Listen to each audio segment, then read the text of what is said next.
Shay, my loves. This is your girl, the Georgia Peach, Empress Cream Goddess. I hope all is well with you all today.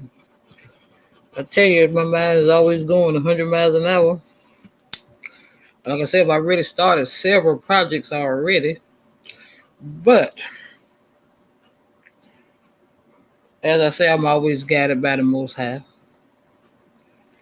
When I get these downloads, I have to follow. I have to obey as always. And I'm switching up my platform a little bit. Instead of always focusing on everything spiritual, I decided I also, speak on some social issues as well. How about that? And as I was saying, always spending money. I just purchased this audio book. Yeah, as y'all know, my platform is mostly like a podcast, where I broadcast, audio books on certain topics or issues, what have you, as well as, I also speak, if anybody wants to come up, I can hold a panel, I can drop my link, see how close I'm getting, that's just how much I be in here working and talking. So, I might speak sometimes, going through during the live. As like I say, I prefer to have some people that would like to come on the panel where I could stop the audio from time to time and we can discuss certain parts of the book, and get on the issue. But as I said, I believe this is what this just happened to pop up while I was strolling over here in Audible. And I don't believe in coincidences, my love. There's no such thing as a coincidence. Not in my book. Everything happens for a reason. And the first thing that popped up was, I'm looking for something spiritual, but what popped up for me to explore, was this Ethnic America by Thomas Sowell, narrated by James Bundy. That's very interesting. I listened to a little bit of the sample that they let you listen to, and that's okay. I'll go on and purchase it. I think that would be a nice topic, for us to kind of get into. Thomas Sowell provides us with, let me say this is fair use, love. This is for fair use, okay? For educational purposes. Under the Fair Use Act of 1976, the year I was born, bicentennial year, 107. Thomas Sowell provides us with a useful and concise record tracing the history of 9 ethnic groups: Irish, Germans, Jews, Italians, Chinese, Japanese, Blacks, Puerto Ricans, and Mexicans. It offers perspective building facts, such as the fact that there are more people of Irish ancestry in the United States than in Ireland, and more Jews than in Israel. He explains each ethnic group's varied experiences in adapting to American society. Now, my loves, this here is a 12-hour audiobook. But of course, y'all know we're going to break it down. So I think I'm going to focus on this. I'm going to focus on this topic here for the next week or so, and I'm going to put the others on the back burner because I think this is very important because these are some things that are happening now in the times. The more things change, the more they stay the same. So without further ado, let's get it. This is Audible. Ethnic America by Thomas Sowell. Vacation. To Bertie and Lacey and the Memory of Ruth. Part 1. Introduction. Chapter 1. The American Mosaic. The peopling of America is one of the great dramas in all of human history. Over the years, a massive stream of humanity, 45 million people, crossed every ocean and continent to reach the United States. They came speaking every language and representing every nationality, race, and religion. Today, there are more people of Irish ancestry in the United States than in Ireland, more Jews than in Israel, more blacks than in most African countries. There are more people of Polish ancestry in Detroit than in most of the leading cities in Poland, and more than twice as many people of Italian ancestry in New York as in Venice. The sheer magnitude of American ethnic communities makes them autonomous cultures with lives of their own, neither copies of some mainstream model nor mere overseas branches of some other country's culture. Chow mein, the St. Patrick's Day parade, and the Afro hairdo all originated on American soil. Far from taking direction from overseas, American ethnic communities have supplied leadership to their countries of origin. The first president of Ireland, Eamon de Valera, was born in Brooklyn. Israeli Prime Minister Golda Meir was born in Milwaukee. Liberia was for more than a century ruled by the descendants of freed American Negro slaves. The massive ethnic communities that make up the mosaic of American society cannot be adequately described as minorities. There is no majority. The largest single identifiable ethnic strain are people of British ancestry, who make up just 15% of the American population. They barely outnumber German Americans, 13%, or blacks, 11%. Millions of Americans cannot identify themselves at all ethnically, due to intermixtures over the generations. The setting in which the history of all these peoples unfolded is no less impressive than the numbers and varieties of the peoples themselves. The United States is one of the largest cultural linguistic units in the history of the world. From San Francisco to Boston is the same distance as from Madrid to Moscow. Yet here there is one language, one set of laws, and one economy in an area that, in Europe, is fragmented into a multitude of nations, languages, and competing military and political blocs. The size and cohesion of the American society are all the more remarkable because of the diverse origins of the people who make it up. As a unified nation, the United States is older than Germany or Italy. As for size, Texas is larger than France, Colorado is larger than Great Britain, and Italy is only 2/3 the size of California. The United States as a whole is larger than the Roman Empire at its greatest expansion. The mixture of unity and diversity runs through American history as through American society today. No ethnic group has been wholly unique, and yet no two are completely alike. Each group has its own geographic distribution pattern, reflecting conditions when they arrived on American soil and the evolution of the industries and regions to which they became attached. Even the ages of American ethnic groups vary widely. Mexican Americans and Puerto Ricans have median ages of less than 20 years, while the average Irish American or Italian American is more than 30 years old, and Jewish Americans are over 40. These age differences reflect not only current fertility patterns, some groups are composed disproportionately of children, but also historic changes in fertility patterns that have caused the successive generations to be of drastically altered size in some groups. Incomes, occupations, and unemployment rates differ substantially among American ethnic groups, as do rates of crime, fertility, and business ownership. The explanation of those differences is complex and in many ways surprising. None of the easy explanations fits all the facts.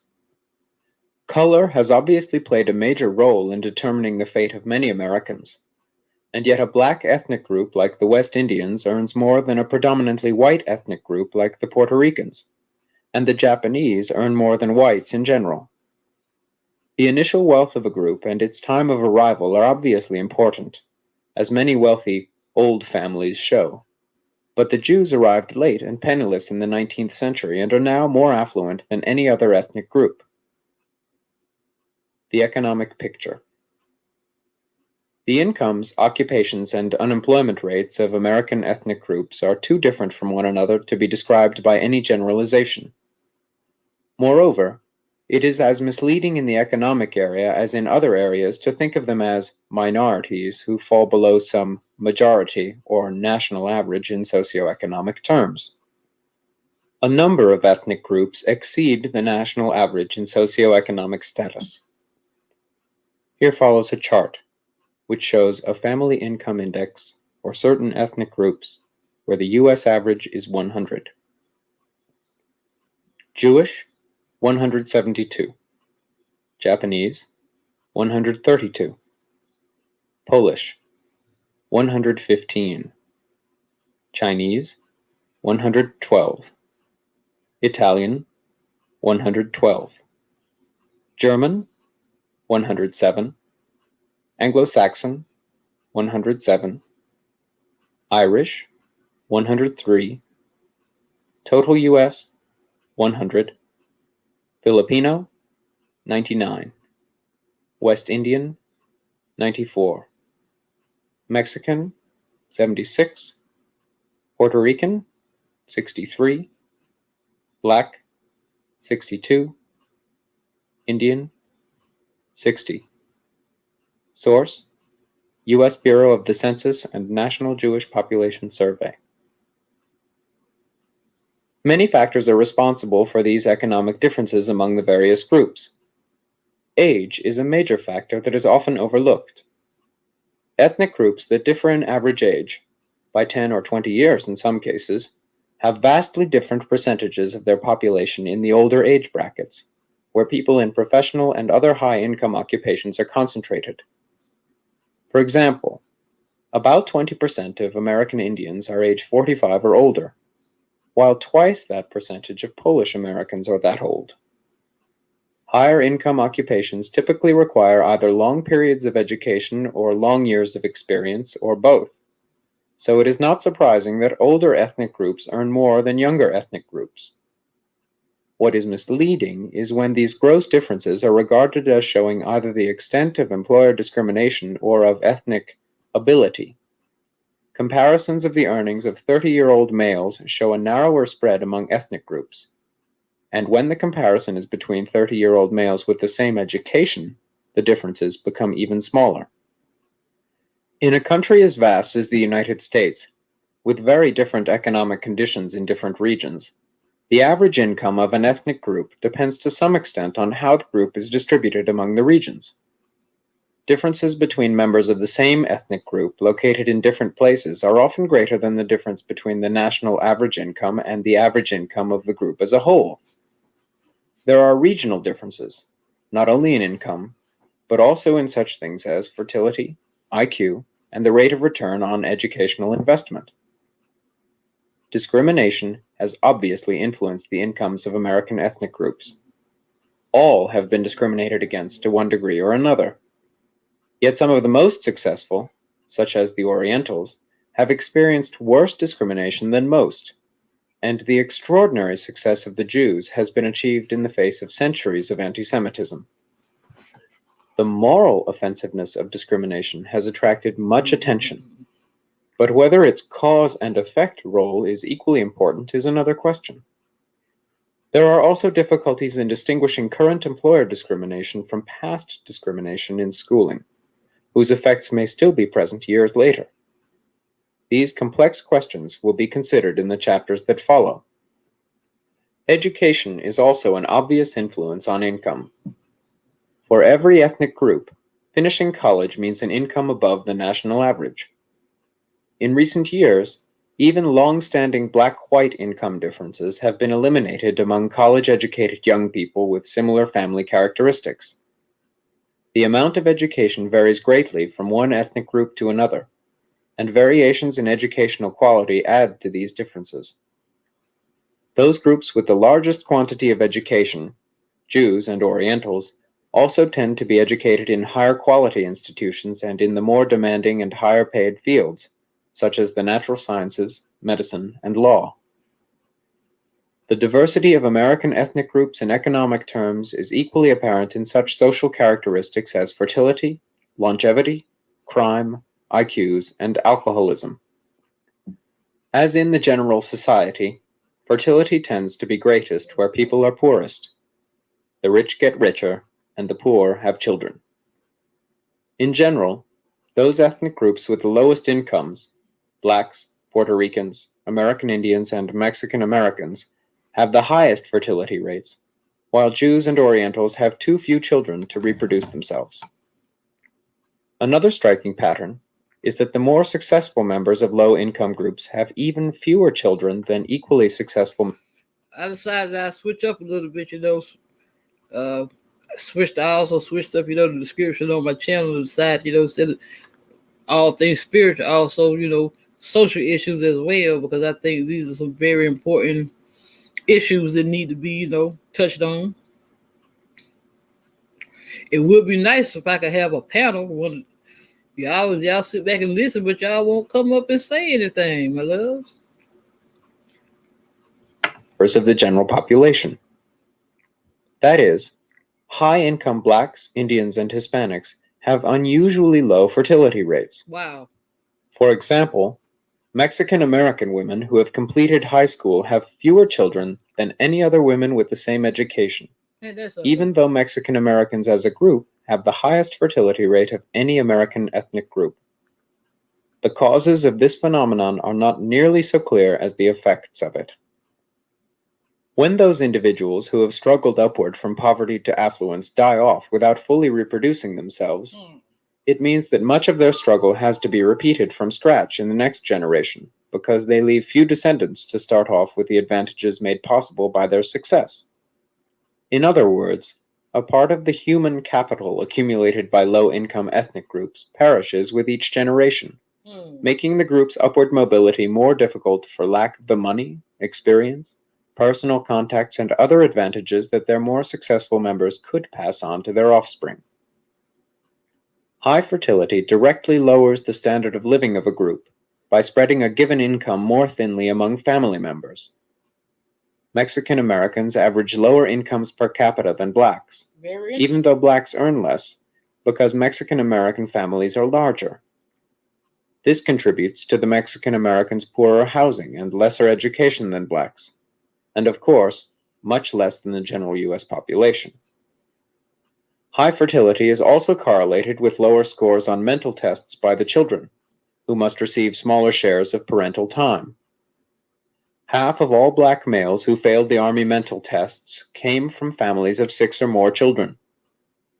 Whatever the cultural bias of the mental test, such bias would apply equally to blacks from small families, so the difference in failure rates is significant. Fertility rates in general have changed drastically over the years, and the relative positions of various ethnic groups have been reshuffled as well. As of 1910, Jewish women in the 35 to 44-year age bracket had the same number of children, 5.3, as Mexican Americans, and more than blacks, 4.2, the Irish, 3.3, or the national average, 3.4. By 1969, however, Jewish fertility in the same age bracket had been more than cut in half, 2.4, while Mexican American fertility had been reduced only moderately, 4.4, as had that of blacks, 3.6, and the Irish, 3.1. This means a V-shaped distribution of ages among the Jews, with the older generation spread out at the top, followed by progressively fewer younger age individuals, leading to a high average age for the group as a whole. Rates of unemployment, crime, and fertility are all strongly influenced by age. Unemployment varies so much by age that despite a generally higher unemployment rate among blacks than among whites, whites under 20 have consistently had higher unemployment rates than blacks in the prime 25 to 44-year-old bracket. Similarly, how many of y'all believe that shit? Most violent crime is committed by males under 25. So that groups with a high proportion of their members in the crime-prone age brackets tend to have high crime rates for this reason, even aside from other factors that may be at work. The magnitude of this effect may be suggested by the fact that, although black crime rates are several times those of whites, the black and white crime rates become very similar when people of the same age and socioeconomic condition are compared. Okay. Now I can go for that.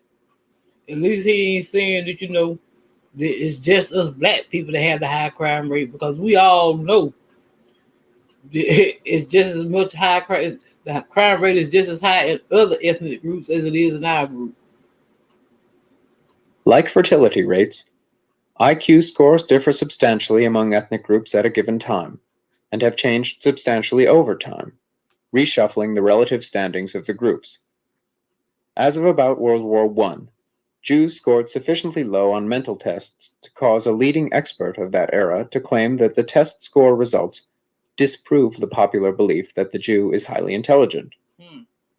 At that time, IQ scores for many of the other more recently arrived groups, Italians, Greeks, Poles, Portuguese, and Slovaks, were virtually identical to those found today among blacks, Hispanics, and other disadvantaged groups. However, over the succeeding decades, as most of these immigrant groups became more acculturated and advanced socioeconomically, their IQ scores have risen by substantial amounts. Jewish IQs were already above the national average by the 1920s, and recent studies of Italian and Polish IQs show them to have reached or passed the national average in the post-World War II era. Polish IQs, which averaged 85 in the earlier studies, the same as that of blacks today, had risen to 109 by the 1970s. This 24-point increase in 2 generations is greater than the current black-white difference, 15 points. Social attitudes about race and ethnicity have changed considerably over time, especially in the post-World War II era. Jews, who had been excluded from many top university faculties, came ultimately to be overrepresented on such faculties. Professional sports that had once excluded blacks came to be dominated by black athletes. Anti-Oriental laws, which had flourished for decades in California, were repealed in popular referendums. Intermarriage rates among people of Irish, German, and Polish ancestry exceeded 50% of all their marriages, with Italian intermarriage rates falling just below 50% and Japanese Americans not far behind. Attitude surveys and election results show similar patterns of growing mutual acceptance. The road toward pluralism and cosmopolitanism has been long and rocky. The intergroup animosities of the 19th century, among European ethnic groups or between nativists and immigrants of European or Oriental ancestry, frequently erupted in violent confrontations in which the loss of life exceeded anything seen in mid-20th century versions of race riots. An anti-immigrant political party called the Know-Nothings achieved a brief but spectacular success in the 1850s, electing 6 governors and dominating several state legislatures. Later revivals of the same intolerant spirit culminated in national legislation all but cutting off immigration in the 1920s. The tragic history of slavery, Jim Crow laws, and lynchings against blacks is all too familiar. Yet what is peculiar about the United States is not that these intergroup animosities have existed here, as they have existed for thousands of years elsewhere, but that their intensity has lessened and in some respects disappeared. Ethnic groups themselves have changed in ways that made their acceptance easier. The high rates of crime, disease, dependence on charity, and lack of personal hygiene that characterized many 19th century immigrant groups passed with their acculturation to American norms and with the improvement of cities themselves, as sewer systems replaced backyard outhouses and eventually indoor plumbing brought running water into the tenements by the end of the 19th century. Well, I don't think I could have survived with my houses, man. I used to hear my parents and them talk about them houses, how they used to have to get that potash and go and scrub out them pot. Ooh, Lord. I bet you that was a hell of a job, there. Bathtubs remained a rare luxury even then. Before that, the smells and diseases of the slums were overpowering realities. Moderate heat waves were literally fatal in tenements that were far more overcrowded and unventilated than the slums of today. People who could not speak English, or who could not read or write in any language, were far more common then. Religious animosities were so fierce as to retard the development of public education, as well as to provide the spark for riots. Y'all notice every undertone, listen, everything that happens is always a religious undertone. I tell you, bro. Just listen. fuel for long smoldering political rivalries. Protestant Catholic clashes led to 50 deaths in one day in 1871. In earlier times, there were similar antagonisms and violence against Mormons, Quakers, and others. American pluralism was not an ideal with which people started, but an accommodation to which they were eventually driven by the destructive toll of mutual intolerance in a country too large and diverse for effective dominance by any one segment of the population. The rich economic opportunities of the country also provided alternative outlets for energies, made fighting over the division of existing material. I'm sitting up here yawning. I done ate me some shrimp. I ate me a low country boil. I still got me a plate of garlic crabs in there I gotta eat, but I'll wait till later on. I had eaten it. Well, when I tell you everything is high as hell now, it don't make no sense, people. I got me a tray of garlic crabs, but in a whole blue put crabs. 8 garlic crabs and a little what they say a half a damn pound of shrimp and a low country boil, $50 damn dollars. That's ridiculous. No, I said no wonder they ain't been in here so damn long. Things less important than the expansion of output for all, and rewarded cooperative efforts so well as to make it profitable to overlook many differences. Time and place. Many ethnic groups that make up the American people did not arrive at the same time or locate in the same places. Each group typically had its own era during which its immigration to America was concentrated. Irish immigration to the United States peaked about 1850, while Jewish immigration peaked half a century later, and Mexican-American immigration peaked half a century after that. Geographic distribution has been equally diverse. Scandinavians settled in the upper Midwest, Orientals along the West Coast, Cuban refugees in Florida, Mexican Americans in the Southwest, and the Scotch-Irish along the Appalachian region from western Pennsylvania down through the Carolinas. Those groups that arrived virtually penniless from Europe, the Irish, the Italians, and the Jews, settled right in the northeast ports where they arrived. Blacks were concentrated in the South. Since each of these regions— That's what y'all been talking about, information man. Coming back to the South where the roots is, huh? has its own characteristic economic activities. The fate of each of these groups became intertwined with the fate of wheat farming or steel production, railroading, cotton manufacturing, etc. Because economic conditions in the country as a whole were different in different eras, each group faced a different set of opportunities and constraints upon arrival. The subsequent economic history of each group reflected the influence of time and place, as well as the cultural heritage that it brought to America. Present-day differences are still heavily influenced by location. The average family income of blacks in New York State is more than double that of blacks in Mississippi. Mexican Americans in the Detroit metropolitan area earn more than twice as much as Mexican Americans in the metropolitan areas of Laredo or Brownsville in Texas. American Indians in Chicago, Detroit, or New York City make more than double the income of Indians on reservations. These differences within the same ethnic group are greater than the differences between any ethnic group and the largest society. Location matters. The geographic distribution of ethnic groups affects not only their incomes, but also their lifestyles in general. American Indians in the rural Midwest average about 2 children more per family than American Indians in the urban Northeast. Blacks outside the South have consistently had smaller families and higher IQs than blacks living in the South. Even within a given city, a given ethnic group has widely varying patterns of income, crime, broken homes, etc. by neighborhood, whether the ethnic group is Jewish, Italian, Mexican, etc. in origin. There are many historic reasons for differences in the geographic distribution patterns of American ethnic groups, and for their arrival at one period of history rather than another. The change from wind-driven ships to steam-powered ships caused a drastic change in the origins of immigrants to America.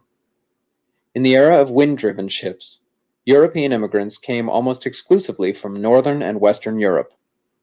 With the advent of steam-powered ships, suddenly immigration was overwhelmingly from Southern and Eastern Europe, people with greater cultural and religious differences from the US population, at a time when religious differences were of major social and political importance.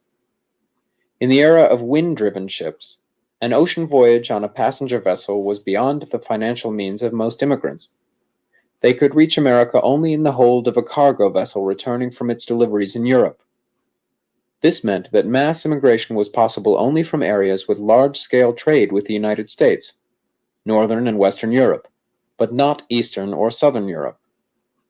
American shipments to Europe were usually bulky agricultural cargoes, and their imports were much smaller-sized European manufactured goods, so that there was excess space on the return voyage.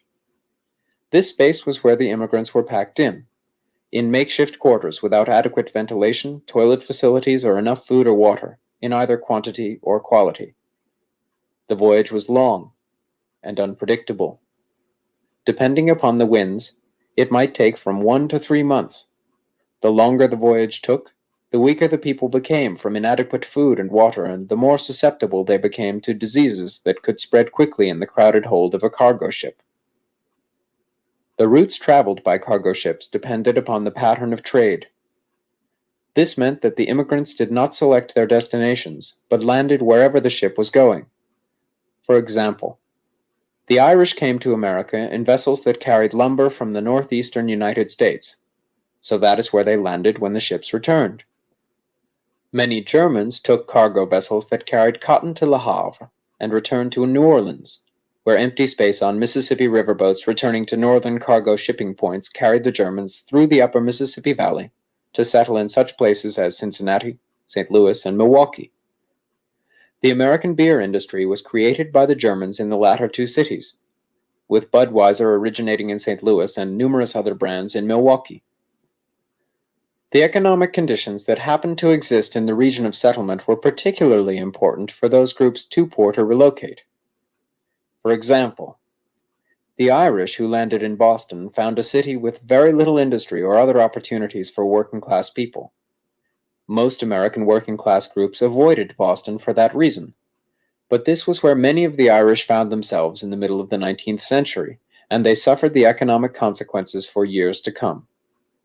The very large numbers of the Irish who arrived in a few northeastern cities, notably New York and Boston, within a very few years, the 1840s and 1850s, and most of them crowded into a single occupation, unskilled labor, created special problems of absorption into the economy and society. As canal and railroad building proceeded in the Northeast, poverty-stricken Irishmen took on the hard and dangerous jobs involved. Many settled in the cities and towns along the routes of the canals and railroads. Their present-day geographic distribution continues to reflect these early settlement patterns. The change from wind-driven ships to steamships drastically altered the pattern of American immigration. The time of the voyage shrank from a variable 30 to 90 days to a dependable 10 days, and it now became economically feasible for working-class people to travel on ships specializing in passengers rather than cargo. No longer were immigration patterns tied to trade patterns. These developments changed both the size of the immigration and its origins. The number of immigrants rose from 5 million in the pre-Civil War era to 10 million in the next 30 years, and to 15 million in the next 15 years. The change in countries of origin was equally dramatic. 87% of the immigrants were from Northern and Western Europe in 1882, but 25 years later, 81% were from Southern and Eastern Europe. Slavic, Jewish, and Mediterranean peoples became important elements of the American population for the first time. Blacks were, of course, brought to the United States involuntarily, and their destinations were chosen by others, but it was not a random choice. Blacks were concentrated in the South, whose climate and soil were suited to the kinds of crops that could be produced under the restrictive conditions of slavery. After the invention of the cotton gin in 1793, slavery in the United States became overwhelmingly cotton-producing slavery, and the geographic distribution of the black population shifted even more so toward the South, concentrating in the cotton-growing lands of Mississippi, Alabama, Georgia, and northern Louisiana. Even after the end of slavery, The concentration of blacks in a region that was to remain poorer than the rest of the country was an enduring economic handicap. Today, that half of the black population which lives outside the South earns about 50% higher income than the half still located in the South. Obviously, the income of the black population as a whole is lower because of its geographic distribution, aside from all other considerations. Some immigrants to the United States simply settled in those parts of the country closest to their places of origin: the Orientals in Hawaii and on the West Coast, Mexican Americans in the Southwest, and Cubans in Florida. The concentrations of Puerto Ricans and West Indians in and around New York City reflect the accessibility of air and shipping routes in the 20th century. Overview. Each ethnic history is distinctive, and yet all were influenced by similar factors of age, location, time of arrival, and the skills and cultures they brought with them to American shores. The current economic position of American ethnic groups covers a wide range, and yet no group is unique, nor as unusual as comparison with a statistical national average might suggest. For each group, there are others in similar circumstances, whether the comparison is by income, IQ, or fertility. The national average itself is nothing more than a lumping together of large differences. Each group has changed in America, and American society has changed in many ways. The most dramatic example is that today there are people sitting in Congress and on the Supreme Court whose ancestors were brought here as slaves. Among the world's leading scientific, political, and economic figures today are Americans whose immigrant ancestors were once dismissed as the beaten men of beaten races. Nothing has so vindicated the untapped potential of ordinary people as the American experience. The assimilation of American ethnic groups has not been a one-way process.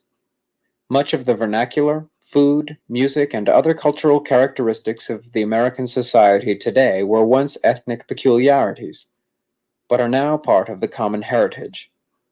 Gershwin, the Kennedys, Andrew Carnegie, Joe DiMaggio, and O.J. Simpson are American phenomena rather than ethnic figures. Groups have not vanished in a melting pot, but neither they nor the country are the same as they were. How and why American ethnic groups have developed as they have is the story of the chapters that follow. Part 2. Americans from Europe. Chapter 2. The Irish. The Irish were the first great ethnic minority in American cities.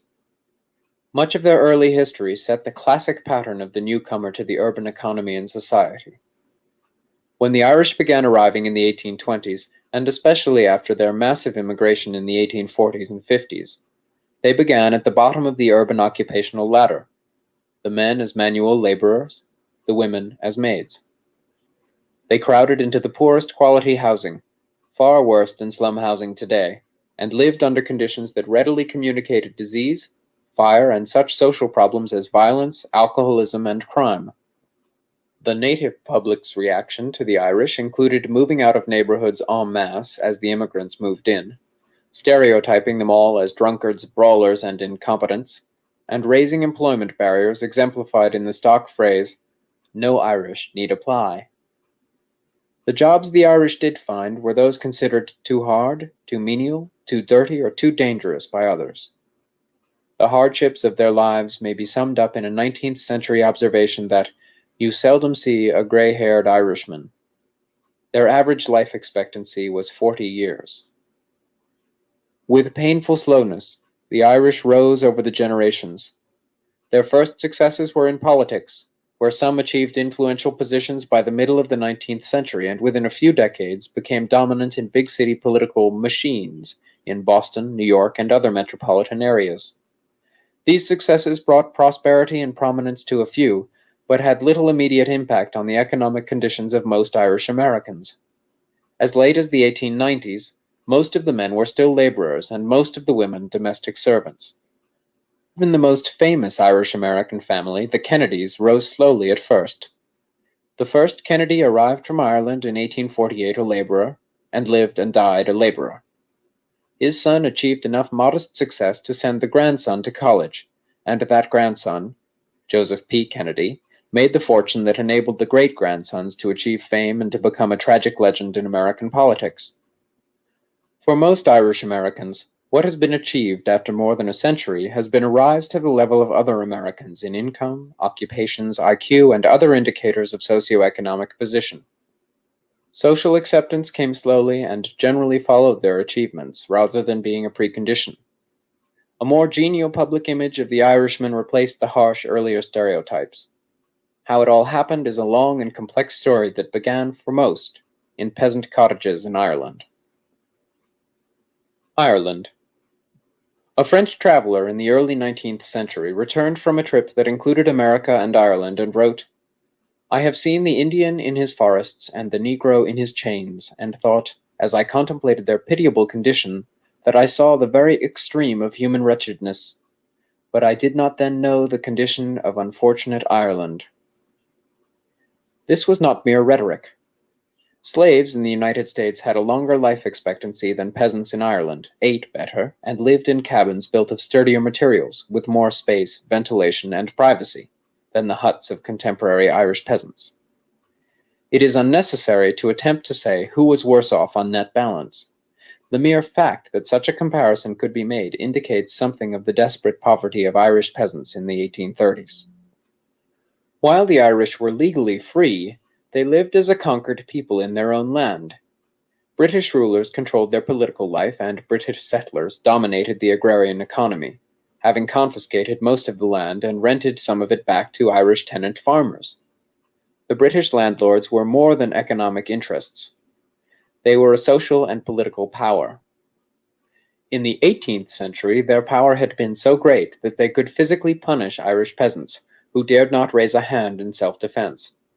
They could even send for a peasant's wife or daughter to spend the night with them. Some students of this earlier era have questioned whether there was more than a technical difference between slavery and the subjugation of the Irish peasant. Again, it is unnecessary to decide. The severity of the oppression is indicated by the mere fact that such a question could be debated.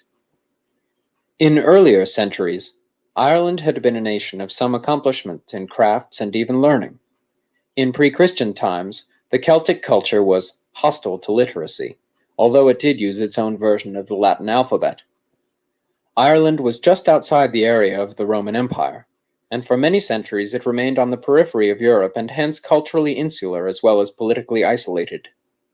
Internal dynastic struggles and external invasions repeatedly disrupted Irish life and prevented the emergence of a strong unified nation.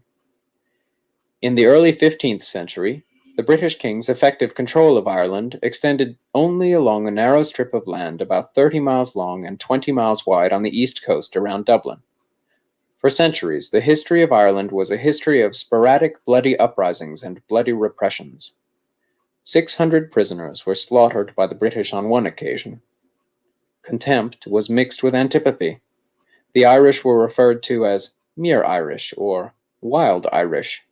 Even the rare compliment to an Irish leader was in such terms as a great man, as savages go.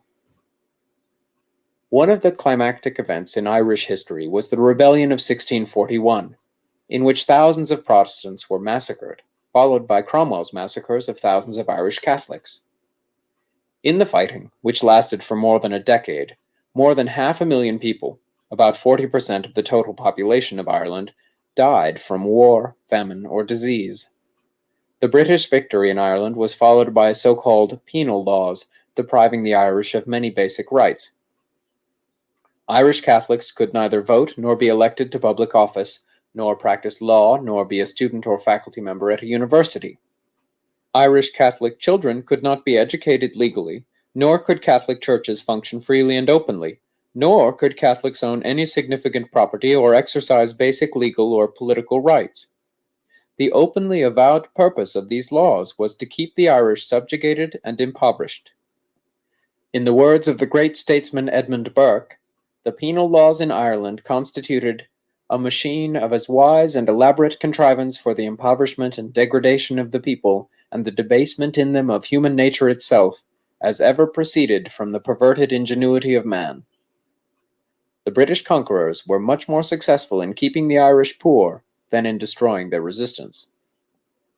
Clandestine grassroots organizations of all sorts developed among the Irish to serve their religious, educational, and political needs. Catholic priests often went underground to serve their parishioners. Schools were secretly conducted, and vigilantes struck against those forcibly collecting tithes among Catholics to support Protestant churches, against landlords evicting tenants, or against indigenous Irishmen collaborating with the enemy.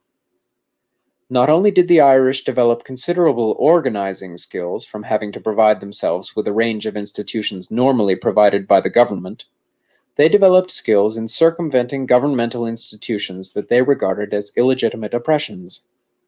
Both kinds of skills were later to prove useful in the development of Irish political power in America. The oppressive penal laws were relaxed in the later 18th century and finally repealed in 1829, largely due to the political genius of Daniel O'Connell, who organized the Catholics and eventually left the British little choice other than repeal or civil war.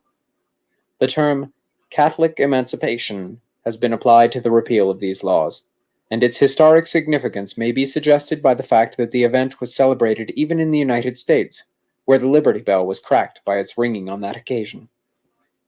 The Irish were not simply a lower class in the sense of being people with less wealth or education. Their position was more caste-like, in the sense that no efforts, or even achievements, would lift them to a plane of equality with others in the society as it was structured. Indeed, so inappropriate were higher-level positions considered for them that law and custom combined to impede any such rise. Moreover, the property rights system in Ireland, whether by intention or design, undermined the initiative of Irish tenant farmers by making any improvements they made on the land the property of the landowner. The moral and economic impact of all this reached well beyond the time and place of these laws. Like other groups who went through generations under conditions in which they had little to gain or lose from their own actions, the Irish suffered not only the immediate losses from these laws, but also longer-run losses from a social pattern of reduced initiative. The laziness or improvidence of the Irish became a familiar refrain among contemporaries in Ireland, and later in America, and among sympathizers as well as critics, both scholarly and popular. The point here is not to assign blame, but to recognize a factor that was to have a continuing influence on the history of the Irish immigrants in America. It seemed like every ethnic group, except them Caucasians, the Europeans, every other ethnic group besides them, they classified as being lazy. Ain't that a bitch? Another feature of life in Ireland was to have a continuing influence after immigration to America. Ireland produced some of the finest whiskey in the world, and the economic and social climate produced ample reasons for drinking it. In the 18th century, when whiskey was cheaper than bread, drunkenness was common among both the rural and the urban Irish population. Similar alcohol consumption patterns were observed even earlier, however, in Ireland, and would be again. That damn movie, Gangs of New York. Them wasn't nothing but damn Irish, damn immigrants fighting amongst each other. They was showed up some savages. Among Irish American immigrants and their descendants. The general poverty of the Irish was sporadically accentuated by crop failures and famines beginning in the 1830s. At the same time, there began a general increase in emigration, which would eventually cause Ireland to lose a higher proportion of its population this way than any other nation. The climax of these crises was the Great Famine of the 1840s. An international potato blight reached Ireland in 1845, destroying much of the crop that year and in the next few succeeding years. Since 1/4 of the total arable land in Ireland was used for growing potatoes, the effect on the Irish, especially the Irish poor, was devastating. 1 million people died of starvation or starvation-related diseases and epidemics. Even more emigrated. Altogether, about 1/3 of the total population of Ireland disappeared in a few years in the mid-1840s. By 1914, the population of Ireland was 1/2 what it had been in the 1840s. The magnitude of the population loss was matched by the magnitude of the misery of the immigration process. The bulk of the immigrants to the United States came in the hold of cargo ships, ships built with little or no regard for the needs of passengers. There were no toilet facilities, for example, so that filth, odor, and disease were common. Each emigrant was given a shelf to sleep on, 3 feet wide and 6 feet long, still reeking from the ineradicable stench left by the emigrants of the last voyage, and these shelves were stacked up with just over 2 feet of space between them. About half the ships took on ordinary river water for drinking, and it was often brackish or muddy. Less than 2% of the ships had a medical officer on board. Most ships made no effort to segregate the sexes, and women were so vulnerable to molestation at night that many slept sitting up on their bundles of belongings rather than lie down on the shelves. Inadequate food, water, and sanitation made ocean crossings dangerous to health and life. In the most disastrous year of all, 1847, about 20% of the huge famine immigration died en route to America or upon landing. This was about 40,000 dead, mostly young people in the prime of life. By comparison, the loss of life among slaves transported from Africa in British vessels in the 19th century was about 9%. While no other year was nearly so bad as 1847, epidemics of typhus, cholera, and other fatal diseases broke out repeatedly and unpredictably, and shipwrecks were sufficiently common that more than 40 emigrant ships went down in the Atlantic in the 1850s. Irish immigrants in America. The Irish who came to America came from a country where more than 4/5 of the population were rural, where even the urban areas were mostly tiny villages, and where most communities were simply clusters and scatters of mud cabins on every plain and hillside. The country lacked coal and iron, essential to modern industry, and the economic policies of the British government had the effect of inhibiting or destroying whatever other industries Ireland could develop. Some idea of the general British attitude toward the Irish may be shown by the fact that food continued to be shipped from Ireland to England during the Great Irish Famine of the 1840s. Although the cost of a trip to the United States in the hold of a cargo vessel was less than £10 sterling, less than $50 at contemporary exchange rates, the poorest of the Irish could not afford even that, so that immigration was very low from the poorest fourth of the Irish population. Let me tell y'all something though, but strange. I did my ancestry, okay? I traced my family all the way back to 18. I had to pull it up all the way back to 1840. I think it was 1840, 1842. It ain't said nothing about none of my family came from Africa. The matter of fact, the origins of the name, the surnames, our surnames were Irish, Scottish, Scandinavian. You know what I'm saying? So I believe there is a point to that where they say that everybody wasn't slaves. That's a bunch of bullshit they made up. Because I traced my family tree all the way back to, like I say, the 1800s, and no one in my family, nowhere in my ancestry did it say that any of my people were slaves. Now, my great-great-grandmother was an Indian, and you have to be very careful how you look at those census records, because they had it. It was a certain letter they would put there. See, you have to look at them census records. See, I got census records and all. Sure do. I even have my great grandfather's passport where he came from England on a ship, but he landed up there in Ellis Island. Those a notch above them on the economic scale emigrated in large numbers, often by selling their belongings, using up savings, and spending money sent by relatives already in America. From 1/3 to 3/4 of the Irish immigration to America in the 1830s and 1840s was financed by money sent from North America. Although the immigrants from Ireland were not the very poorest by Irish standards, they were destitute by American standards. They generally had virtually no money beyond their passage fare, and so settled in the American ports of debarkation, notably Boston and New York, and usually not far from where the ships docked. The Irish immigrants typically lacked any skill of use in an urban economy, and were wholly unacquainted with the essentials of urban living. Still, they had some advantages. Most of them spoke English, the native Irish language, Gaelic, having died out under British rule. Probably more than half were literate, and they were familiar with Anglo-Saxon institutions, which had been imposed on them.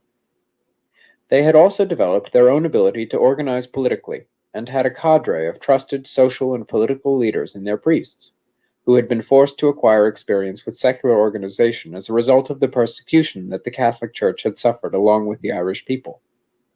Moreover, the Irish had a sense of identity and cohesion as a people oppressed by foreigners in their native land. Unlike more tentative immigration patterns, in which the men go first and later send for their wives and children, the 19th century Irish immigration was of whole families, generally a sign of permanent commitment from the outset. They had already made the decision to become Americans when they got on the boat. The Scotch-Irish. The first emigrants from Ireland, before the famines of the 1830s and the 1840s, were predominantly the Protestant settlers of Scottish ancestry in Ulster County, the Scotch-Irish, as they called themselves in America, to distinguish themselves from the later Celtic immigrants. The Scotch-Irish immigration began in colonial America, was much smaller than the later immigration of the indigenous Irish, and included many more skilled workers, small businessmen, and educated people. Still, it was basically an immigration of people of modest means, and many financed their voyage by agreeing to work as indentured servants for a number of years after arrival, to repay fares advanced by prospective employers or shipping companies.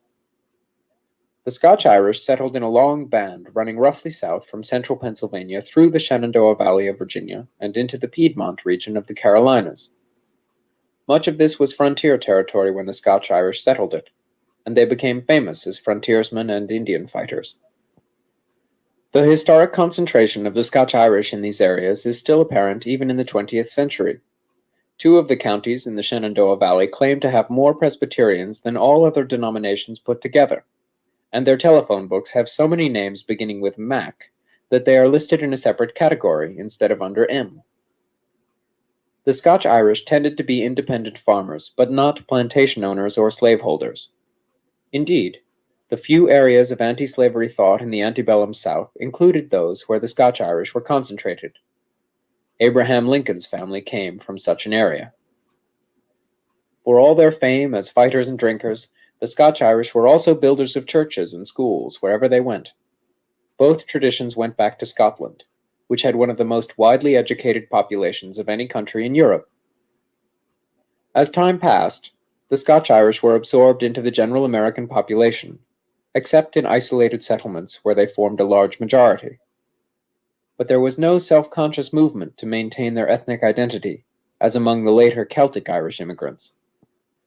Still, enough ethnic identity remained among enough of the Scotch-Irish to bring them into repeated conflict with the Irish Catholics in the 19th century, recreating in the United States their bitter historic conflict in Ireland. Orange Day, the celebration of the victory of William of Orange over the Catholics in Ireland, was a source of annual conflict in the United States, as the Scotch-Irish tried to hold public celebrations and the Celtic Irish tried to stop them. Nearly 50 people lost their lives in one Orange Day clash in 1871. At various times and places, the state militia or the federal troops had to be called out to stop battles between these two groups. Sometimes in American history, the earlier immigrants from a given country have helped ease the adjustment of their later arriving fellow countrymen. Nothing of this sort was possible between the Scotch-Irish and their Celtic fellow Irishmen, partly because of their different geographic distribution, but more fundamentally because of the bitter hostility between them, brought over from the Old World. The Irish immigrants had to make it entirely on their own. Irish immigrant generation. Eventually, the very term Irish, or Irish American, came to mean only those people of indigenous or Celtic Irish ancestry, not the Scotch-Irish. More than half of the Irish were concentrated in 4 states: Massachusetts, New York, Pennsylvania, and Illinois. The sum total of the Irish Americans exceeded the total population of Ireland. There were more Irishmen in New York than in Dublin. Altogether, more than 4 million people emigrated from Ireland to the United States in the 19th century. But there were only about 85,000 Irishmen in the whole South. The Irish were not only concentrated geographically in the Northeast, they were overwhelmingly urban in America, as they had been overwhelmingly rural in Ireland. More than 4/5 lived in urban communities. The building of roads, canals, and railroads eventually took large numbers of the Irish out of the few big cities in which they were concentrated and spread them out in smaller communities along the routes of these arteries. Some of these communities, in fact, originated as shanty towns occupied by the Irish workmen. Irishmen who joined the army sometimes settled near the military posts from which they were discharged. But organized attempts to spread the Irish out into the agricultural countryside were generally unsuccessful. American agriculture on large isolated farms, especially on the frontier, was radically different from growing potatoes on small plots in close-knit little communities in Ireland. Aside from great differences in the skills needed and in the harsher American climate, the isolation implied by most American farming was foreign to the gregarious Irish, and a separation from other Irishmen would have meant for many a loss of the opportunity to attend a Catholic church. Despite numerous appeals and campaigns extending into the 20th century, the American Irish remained a largely urban people. As the Irish crowded into the northeastern urban centers, a pattern unfolded that was to be seen again and again with many later groups. Homes originally intended for single families were subdivided into tiny apartments into which many large families were crowded. Cellars and attics were also turned into dwellings. Makeshift housing was constructed in alleys. Such living patterns reflected not only the poverty of the Irish, but also their being used to squalid living conditions in mud huts in Ireland. Cleanliness was neither a cultural value nor a reasonable possibility for people forced to work at dirty jobs and lacking access to indoor running water. Sewage piled up in backyard privies until the municipal authorities chose to collect it, or else it ran off in open trenches, fouling the air and providing breeding grounds for dangerous diseases. The importance of proper garbage disposal, to keep the neighborhood from being overrun with rats, was one of many similar facts of urban life that every rural group new to the city would have to learn over the years, beginning with the Irish and continuing through many others until the present day. None paid a higher price than the Irish during their period of adjustment. Cholera, which had been unknown before, swept through Boston in 1849, concentrated almost exclusively in Irish neighborhoods. In New York, cholera was also disproportionately observed in Irish wards. In various cities, both tuberculosis and fire swept regularly through the overcrowded tenements where the Irish lived, and there was also a high rate of insanity among the Irish immigrants during the difficult early years of adjustment. The incidence of tuberculosis in Boston varied closely with the proportion of the Irish living in a neighborhood. Patterns of alcoholism and fighting brought over from Ireland persisted in the United States. Over half the people arrested in New York in the 1850s were Irish, usually for drunken or disorderly behavior, rather than for serious crimes. Police vans became known as paddy wagons, because the prisoners in them were so often Irish. The Fighting Irish was a phrase that covered everything from individual brawls to mass melees, known as Donnybrooks for a town in Ireland, to criminal gangs and terrorist organizations like the Molly Maguires, who murdered and dynamited on a mass scale in Pennsylvania until 20 of their leaders were hanged in 1876. Irish neighborhoods were tough neighborhoods in cities around the country. The Irish 6th Ward in New York was known as the Bloody Old Sixth. Another Irish neighborhood in New York was known as Hell's Kitchen, and another as San Juan Hill because of the battles fought there. In Milwaukee, the Irish section was called the Bloody Third. In New Orleans, the area called Irish Channel was long notorious as one of the tougher parts of the city. Where the Irish workers built the Illinois Central Railroad, people spoke of a murder a mile as they laid the track. The largest riot in American history was by predominantly Irish rioters in New York in 1863. Angry at the Civil War military draft, which bore more heavily on working-class people like themselves, the Irish rioted for several days, killing 1,000 people in the process. But although the Irish were prominent, and perhaps paramount in violence, they were by no means unique. Mass violence was common in 19th century America, and the Irish were among its victims, as anti-Catholic rioters invaded their neighborhoods to burn churches and homes and to attack people. The Irish put many efforts into self-improvement. Temperance societies struggled with the age-old problem of drink. Emigrant aid societies provided services designed to shield new arrivals from schemers trying to defraud them of their small sums of money. The Catholic Church was active on many fronts, from education to charity to opposing terrorist organizations that others were afraid to oppose. With all these efforts, the economic rise and social acceptance. The only thing that I can pull up all my family, I've been able to really pull up all my family's history. I just can't pull up. Good thing I got my birth certificate because I can't pull up my birth certificate or nothing when I search. And I kept wondering why the hell I can't pull up my birth certificate. Then it dawned on me that when you adopted, they seal your other records once you've been adopted. So that's why I can't pull it up. I did have my original because my parents they adopted 5 of us. They had 2 biological children, but they adopted 5 of us, and I was the baby. But I had my original birth certificate where it had the bicentennial stuff and all that. And during the process of moving around, over the years, I lost it. And but it's a good thing I know everything. And like I said, I had my birth certificate when they adopted me. After they adopted me, and I legally adopted me, I had that birth certificate. And they kept on saying, "Why I can't find my damn birth certificate on here? I can pull up everything but that." And then it dawned on me, oh, that's right. When you adopt, they seal those records, so it's all good. Of the Irish were still slow. A state census in 1855 showed that 1/4 of the Irish working in New York City were domestic servants, and another 1/4 laborers and other unskilled workers. In Boston, almost 2/3 of the Irish were either unskilled workers or domestic servants. Similar occupational patterns were found in Milwaukee, St. Louis, Detroit, New Orleans, and other cities. No other contemporary immigrant group was so concentrated at the bottom of the economic ladder. Even the proportion of the black population who were laborers and house servants in Boston in 1850 was much lower than among the Irish, and the free blacks in mid-century Boston were in general economically better off than the Irish. The Irish were prominent not only in unskilled work, but also in hard, dirty, and dangerous work, such as coal mining and the building of railroads and canals. Malaria was so common among canal diggers that it became known as canal fever.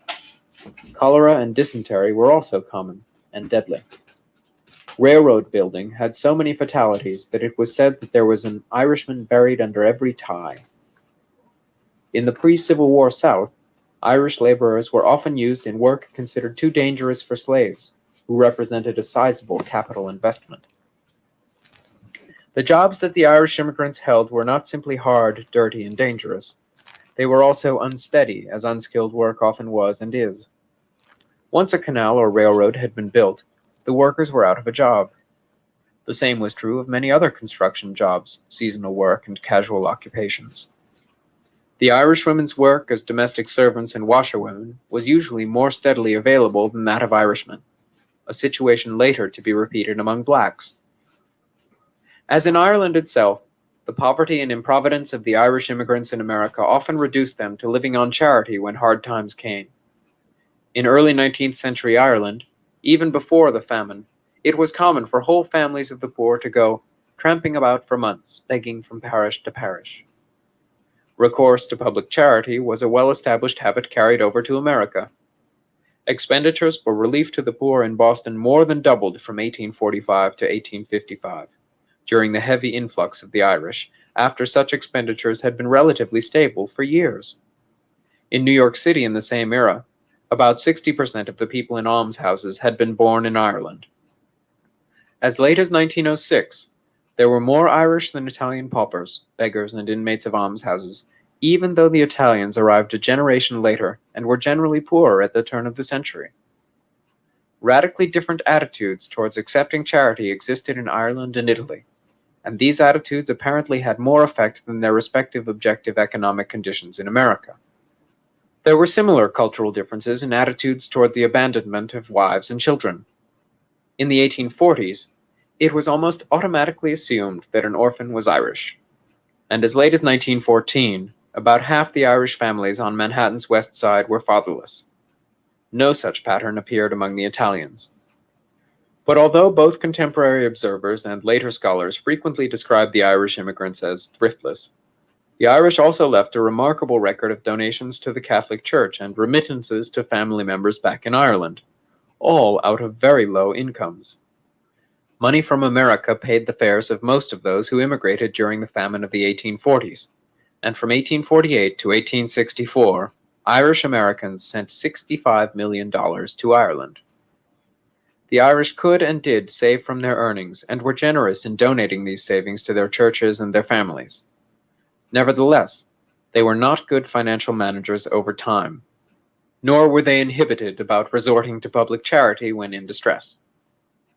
The low and precarious economic conditions of the 19th century Irish were reflected in their living conditions, perhaps the worst of any racial or ethnic group in American history.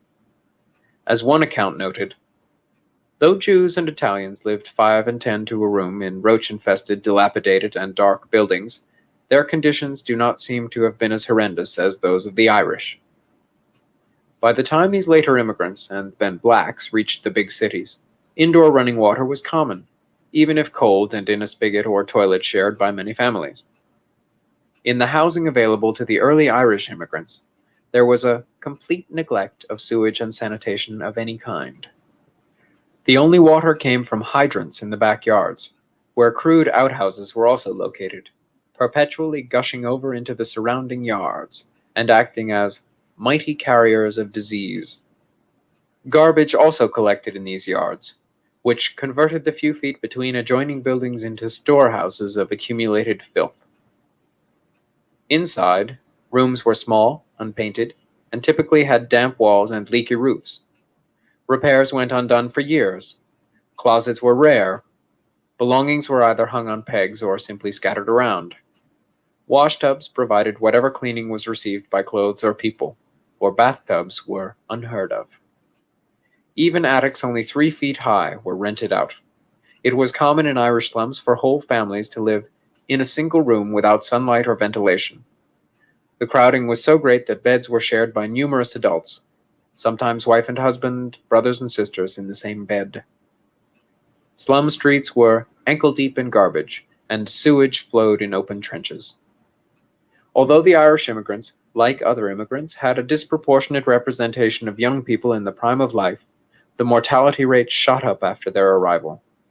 Boston's mortality rate in 1850 was double that of the rest of Massachusetts, even though there were relatively fewer aged people in Boston. The difference was due to the extremely high mortality rate in the Irish neighborhoods. Diseases that had become rare in America now flourished again. In 1849, cholera spread through Philadelphia to New York and to Boston, primarily in Irish neighborhoods. There had not been a smallpox epidemic in Boston since 1792, but after 1845 it became a recurring plague, again, primarily among the Irish. The spread of the Irish into other neighborhoods meant, among other things, the spread of these and other diseases. The residential flight of middle-class Americans from the Irish immigrants was by no means all irrationality.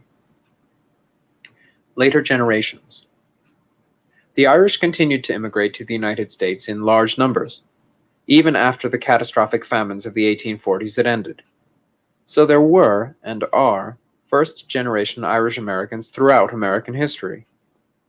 Yet the peak of Irish immigration to the United States was reached in the mid-19th century, and thereafter, second- and third-generation Irish Americans became an ever larger portion of the total picture. How did these later generations fare? Given the desperate poverty of their immigrant forebears, it may seem inevitable that they rose. And yet progress is by no means automatic or costless, and many parts of the world remain mired in the same poverty as their ancestors in centuries past. Politics. One of the earliest and most spectacular rises of the Irish in America was in politics. Bloc voting of the Irish in the big cities, where they were often the largest single group, assured them political influence evident as early as the 1830s. But the political success of the Irish went far beyond this. including outright control of municipal political machines in many cities for many decades, long after other ethnic groups arrived and formed a numerical majority of the electorate. In Boston, Irish mayors began being elected in the 1880s. In New York at the same time, the Irish were in control of the Tammany political machine, an organization from which they had once been excluded in the early 19th century. Similar Irish political domination occurred in contemporary Chicago, Buffalo, Milwaukee, San Francisco, and other cities. This Irish domination of American big city politics continued on into the 20th century, including to the present day in some cities. Irish political bosses included many picturesque legendary figures, from John F. Fitzgerald, Honey Fitz, singing mayor of 19th century Boston and grandfather of President John F. Kennedy, to Richard J. Daley, mayor of 20th century Chicago for more than 20 years. Many were charming, beloved rogues, such as New York's mayor Big Tim Sullivan, a warm-hearted giant who collected graft from many sources and distributed food and clothes to the poor, and whose funeral, in 1913, was attended by 25,000 people.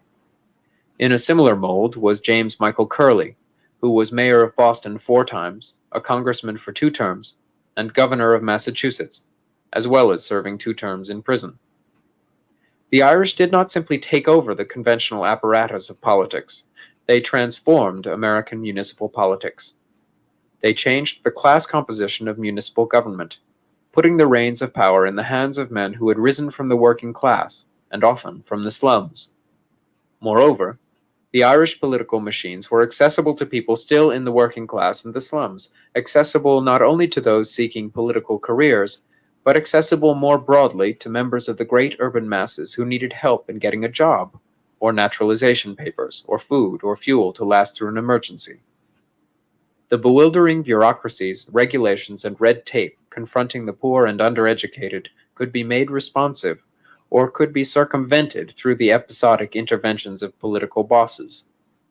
The earlier history of the Irish in Ireland provided them with both the skills and the attitudes required to operate outside the official rules while adhering to a separate informal code of conduct. The Irish brought to America a settled tradition of regarding the formal government as illegitimate and the informal one as bearing the true impress of popular sovereignty.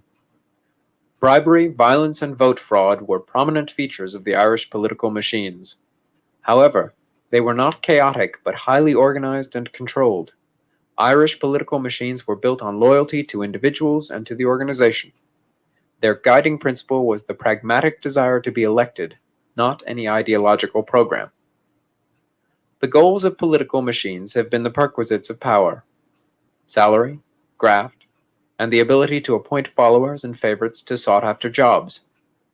These jobs included not only the exalted positions, but also many less spectacular posts, still considered highly desirable by low-income people: policemen, firemen, clerks, school teachers, and other municipal jobs that were largely appointive in 19th century municipalities.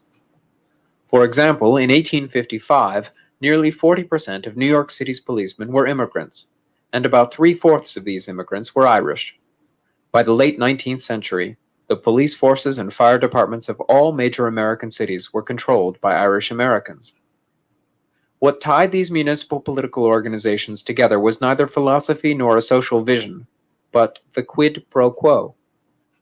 Voters who loyally supported the machines could turn to it for help in time of trouble, which might cover anything from a threatened eviction to petty criminal charges to a need to avenge some insult. The businessmen who made contributions to the party or paid graft to the political boss could expect municipal regulations to be relaxed, or his violations to be overlooked, and city contracts were more likely to come his way. The rank-and-file followers of the political boss could expect their years of getting out the vote, looking out for local constituents, and otherwise doing the bidding of the leader to be duly rewarded with slow but steady promotions up the hierarchy. Reciprocal loyalty was the key. The highly controlled hierarchy of machine politics meant that each individual had to wait his turn for advancement, a pattern common in Ireland, where waiting patiently and unmarried to inherit the family farm was the custom. This also meant that whoever was at the top could stay at the top for many years, often for life. In its heyday, the Tammany machine in New York had just 3 leaders in half a century, all Irish. In Brooklyn, one man, also Irish, headed the machine for more than 40 years, followed by another Irish man who ruled for a quarter of a century until his death. In the Bronx, another Irish machine leader was in control for more than 30 years until his death. Similar longevity was common in Irish political machines in Chicago. Even more remarkable than such individual longevity was the even greater longevity of Irish political machines, long after the Irish were outnumbered by the other immigrant groups that came to America by the millions in the late 19th and early 20th centuries. It was common for the Irish machines to continue in power, not only in the city as a whole, but even for Irish politicians to represent neighborhoods that were predominantly Italian or Jewish or other ethnic groups. For example, the 19th Ward in turn-of-the-century Chicago was about 4/5 Italian, but was represented for years by an Irish politician named Johnny Powers. Only after many years did the Irish politicians find it necessary to admit Jews and Italians to even low-ranking jobs in their political organizations. It was the 1890s before ambitious young Jews were beginning to be accepted as Tammany hangers-on, messengers, and flunkies. As late as 1907, Tammany had only one Jewish district leader. Similarly, in Chicago and Boston, Italians were belatedly and grudgingly given low-level jobs, becoming small cogs in the ward machine, and being placed in ambiguous and compromising positions as go-betweens between their own people and the Irish political bosses.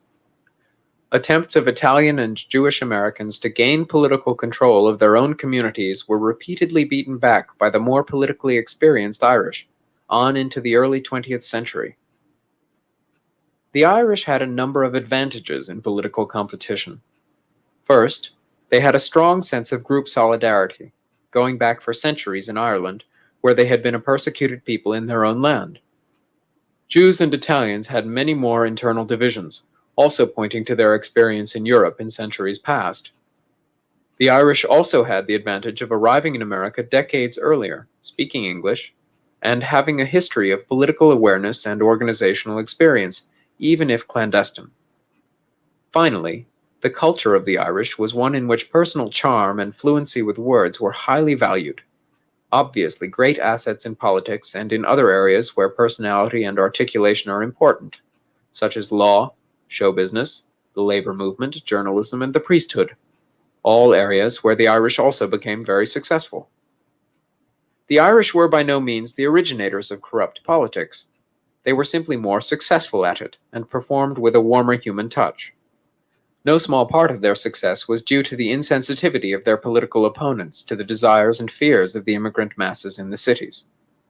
Political reform movements were typically in the hands of upper-income, more educated people with values, goals, and styles very different from those of the working-class voters. Reform politicians typically had neither personal nor organizational roots in the low-income communities, so that even when they acted on behalf of the poor, it was with little mutual understanding and much unintended harm.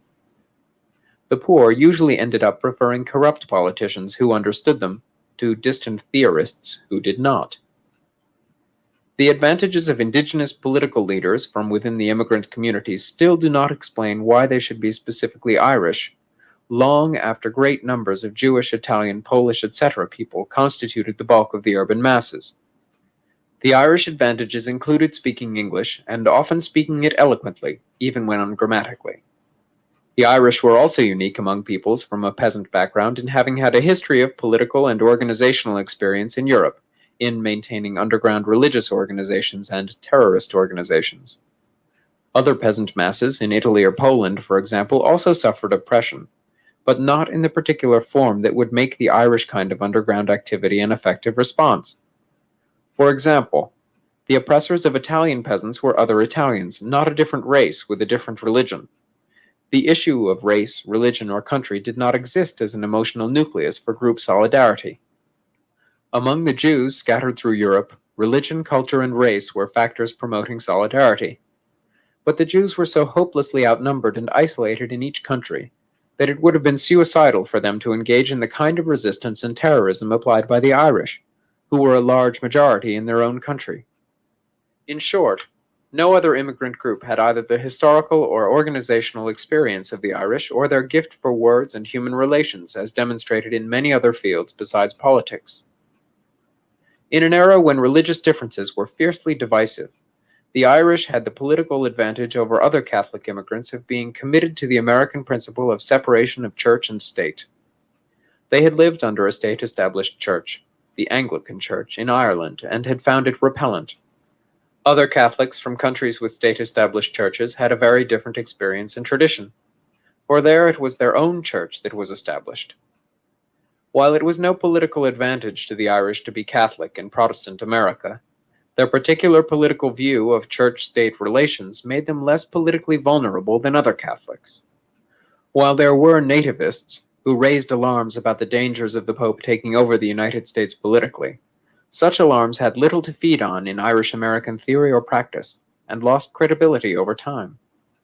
Such accusations were resurrected against Al Smith in his 1928 bid for the presidency, but the great number of successful Irish Catholic candidates for other offices makes this less than a decisive example. Smith himself had of course been elected to other offices, including governor of New York, by a largely Protestant electorate. John F. Kennedy's election as president in 1960 marked the death knell of a political tactic that was already moribund. Irish political machines have almost invariably been of the Democratic Party, going far back into the 19th century. The Irish districts voted overwhelmingly Democratic, more so than any other ethnic group. Other groups split their votes among the Whigs or the emerging Republican Party. In the 1850s, there arose yet another political party, the American Party, better known as Know Nothings, based on opposition to immigrants in general and the Irish in particular. The Know Nothings were initially a secret order, from which the American Party developed as a political arm. Nativist hostility to foreigners went back before this particular movement, but by the 1830s, such hostility appeared to be dying out. However, a great and sustained increase in immigration rekindled nativist feeling. Immigration to the United States had been well below 10,000 persons per year prior to the 1840s, but soared over 100,000 in 1842, over 200,000 in 1847, and over 400,000 in 1854. The Irish were the largest single group of immigrants, and in many of the years of the 1840s and the 1850s, over half of the immigrants to the United States came from Ireland. The Irish were considered not merely to be foreigners, but an unassimilable group. In an argument destined to be repeated many times about many groups, it was claimed that, although earlier immigrants could be absorbed into the mainstream of American life, the peculiar characteristics of this group made that impossible. The nativist attack on foreigners, centering on the Irish, cited their political corruption, their low standard of living, which was seen as a threat to the living standards of Native American workers, and their overrepresentation among people in jail and receiving public charity. That the Irish were overwhelmingly Catholic was to become and remain a central source of discord, especially in the 19th century, when religious differences were very serious matters, politically and socially. One small but significant indication of the social importance of religious differences was that the intermarriage rate of the Irish in Boston in the 1860s was the lowest of all the immigrant groups, and even lower than black-white intermarriage rates at the same period. The Know Nothings rode a rising tide of nativist feeling to spectacular political successes. Advocating tighter controls on immigration and naturalization, the Know Nothings in 1855 elected 6 governors and controlled several state legislatures, as well as electing numerous congressmen. Their decline was, however, almost as swift as their rise. One of their problems was that northern and southern branches of the party could not agree on the issue of slavery. The Know Nothings were, on most issues, a reform party, and the Irish were opposed to most reforms. The Irish sought to rise in the existing system, not to change it fundamentally. Democrats in general were, in this era, defenders of the status quo, while Whigs, Republicans, and the short-lived Know Nothings were in favor of a variety of reforms, ranging from limitations on alcohol consumption to women's suffrage to the containment or abolition of slavery. Part of their hostility to the Irish was due to the fact that the Irish were seen as obstacles to the achievement of many reforms and social experiments. Economic advancement. The spectacular success of Irish politicians in 19th century American cities was by no means reflected in the economic conditions of contemporary Irish Americans as a whole. As late as 1890, 42% of the Irish were servants, and many of the others remained in unskilled labor. In Boston in 1890, while 4% of Native Americans and 5% of Germans worked in the professions, less than 0.1% of the Irish had such occupations. While 31% of the Native Americans did high-level white-collar work, only 6% of the Irish had advanced that far. But although the economic conditions of the Irish compared unfavorably with some other groups, they were rising.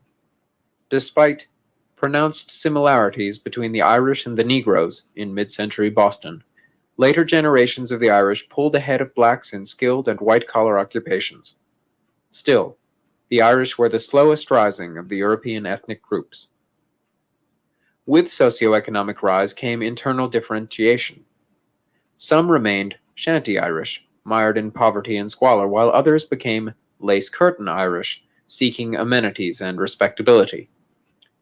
The influx of new Irish immigrants continued to begin at the bottom of the economic ladder, but many of the second-generation Irish moved up from the positions held by their fathers. For example, while only 10% of first-generation Irishmen in Boston held white-collar jobs in 1890, nearly 40% of the second-generation Irish had achieved that at the same time. Conversely, while two-thirds of the older generation ended their careers as unskilled and semi-skilled workers, at the same time only about one-third of their second-generation contemporaries ended their careers in such positions. As the Irish rose slowly through manual and white-collar occupations, many of their places at the bottom of the economic ladder were taken by members of other groups that now constituted the bulk of the massive new immigration to the United States from Southern and Eastern Europe after the Civil War. A whole pattern of ecological succession was set in motion, with later arriving groups, notably the Italians, slowly replacing the Irish in hard, dirty, and dangerous occupations, and moving into the slums as the Irish began moving out. By 1910, the proportion of the Italians who were unskilled and semi-skilled laborers in Boston was precisely the same as that of the Irish 20 years earlier. Thank you for what, Tina? What did I do? And the reason I wasn't playing, because I told you I'm always in here thinking of something, I just purchased another audio book. I'm here later. I think y'all might like this one. I think y'all will like this other audio book I just purchased too. I'll play y'all a sample of it. It's called The Lies My History Teacher Told Me. What y'all think about that? I'll play y'all a little sample of that. Yeah, I'm gonna start playing some of these social issues. Let's see here. I'm gonna go to my library. Actually, let that play while I'm in my library. Where the Irish had been slum tenants with Anglo-Saxon landlords, now there were increasingly Italian tenants with Irish slum landlords. Where the older Americans had once fled as the Irish moved into their neighborhoods, now the Irish fled as blacks, Jews, and Italians moved in. Where the Irish children had once been taught by Anglo-Saxon teachers, now increasingly Irish school teachers taught children who were Jewish or Italian. Where the Irish immigrants had once been used as strikebreakers against unionized native workers, now Italian or black workers were used as strikebreakers against unionized Irish workers. The pattern of ethnic ecological succession did not mean a complete repetition of one group's history in another group. Some groups moved upward at a faster pace than others. The Jews, for example, arrived in the United States with even less money. Y'all keep me spending money. Because I be trying to make sure I have, the proper stuff that I can play. I'm not just going to get anything. I want the real deal. In this book here, the one I just purchased, this is a $14 book. I'm going to play y'all a little bit of that one. Oh, the lips. I'm always using emojis. See what let y'all listen to a little bit of this. This is The Lies My Teacher Told Me. This is Audible. Recorded Books presents an unabridged recording of Lies My Teacher Told Me, Everything Your American History Textbook Got Wrong by James W. Lowen. Well. Narrated by Brian Keeler. This work is copyrighted 1995 by James W. Lowen. This recording is copyrighted 2002 by Recorded Books. Americans have lost touch with their history. This is fair And use. James now. W. Fair Lowen knows use, why. Fair use for educational After purposes. surveying 12 leading high school history textbooks, he has concluded that not one does a decent job of making history interesting or memorable. Worse, the history they do present is often misinformed, inaccurate, opportunistic, and even blatantly fabricated. Well. And now, lies my teacher told me. Introduction. Something has gone very wrong. It would be better not to know so many things than to know so many things that are not so. Felix Acquia. American history is longer, larger, more various, more beautiful, and more terrible than anything anyone has ever said about it. James Baldwin. Well. Concealment of the historical truth is a crime against the people. He got me hooked already when he mentioned James Baldwin name. General Pietro G. Grigorenko, Samizdat, letter to a history journal circa 1975, USSR. Those who don't remember the past are condemned to repeat the 11th grade. James W. Lowen. High school students hate history.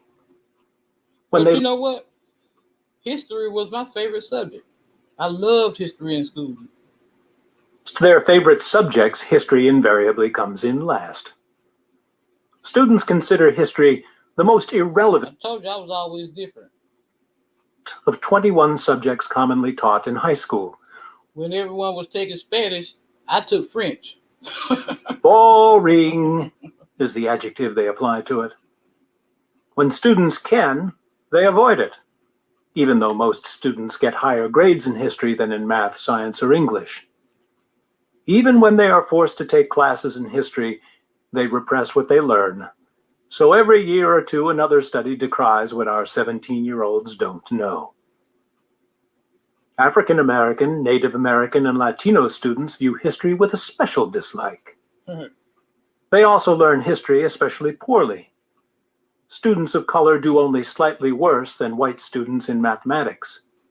If you'll pardon my grammar, non-white students do more worse in English and most worse in history. Something intriguing is going on here. Surely history is not more difficult for minorities than trigonometry or Faulkner. Students don't even know that they are alienated, only that they don't like social studies or aren't any good at history. In college, most students of color give history departments a wide berth. Many history teachers perceive the low morale in their classrooms. If they have a lot of time, like domestic responsibilities, sufficient resources, and a flexible principal, some teachers respond by abandoning the overstuffed textbooks and reinventing their American history courses. All too many teachers grow disheartened and settle for less. At least dimly aware that their students are not requiting their own love of history, these teachers withdraw some of their energy from their courses. Gradually, they end up going through the motions, staying ahead of their students in the textbooks, covering only material that will appear on the next test. College teachers, in most disciplines, are happy when their students have had significant exposure to the subject before college. Not teachers in history. History professors in college routinely put down high school history courses. I hated math, algebra, and all that. I hated it with a passion. But let me tell you something. That I can damn sure calculate that you can't nobody treat me out no money because I be counting that money before they can give me the change back. Of mine calls his survey of American history Iconoclasm 1 and 2, because he sees his job as disabusing his charges of what they learned in high school. In no other field does this happen. Mathematics professors, for instance, know that non-Euclidean geometry is rarely taught in high school, but they don't assume that Euclidean geometry was mistaught. Professors of English literature don't presume that Romeo and Juliet was misunderstood in high school. Indeed, history is the only field in which the more courses students take, the stupider they become. Hey, well. Perhaps I don't need to convince you that American history is important. More than any other topic, it is about us. Whether all that calculus and all that algebra and all that, I hated it. I mean, I got through it, but I hated it. My parents and my father was not only a minister, he was also a school teacher. He was a principal, of the blacks, when they still had colored and white schools. He was a principal of a school. And he was the first black man elected to the Board of Education where I'm from in Capita. So that's my family on my father's side is a long line of school teachers, see. So that's why I was always so interested in learning things, because it was ingrained in me growing up that knowledge was power, that was key. You know what I'm saying? It was indoctrinated in all of us to know, especially higher learning. That's why I said my father hadn't never passed. My father passed before I turned 18. He had plans for me to go to college, but as I say, it seems like just once he died, it's like I was in confusion. You know what I'm saying? Because it was like I lost my best friend. I was a daddy's girl through and through. If you ever meet any of my family, they'll tell you. They say that black heifer right there. Shit, daddy. I was raised my nieces and nephews. Granddaddy loved Dee. Everybody could tell you I was his favorite. Sure was. I tell you, I miss him every day. I miss my mama too. But it's just something me and my daddy had a real special bond, deems our present society wondrous or awful or both, history reveals how we arrived at this point. Understanding our past is central to our ability to understand ourselves and the world around us. We need to know our history, and according to C. It's true that what they say about opposites attract. See, my father was about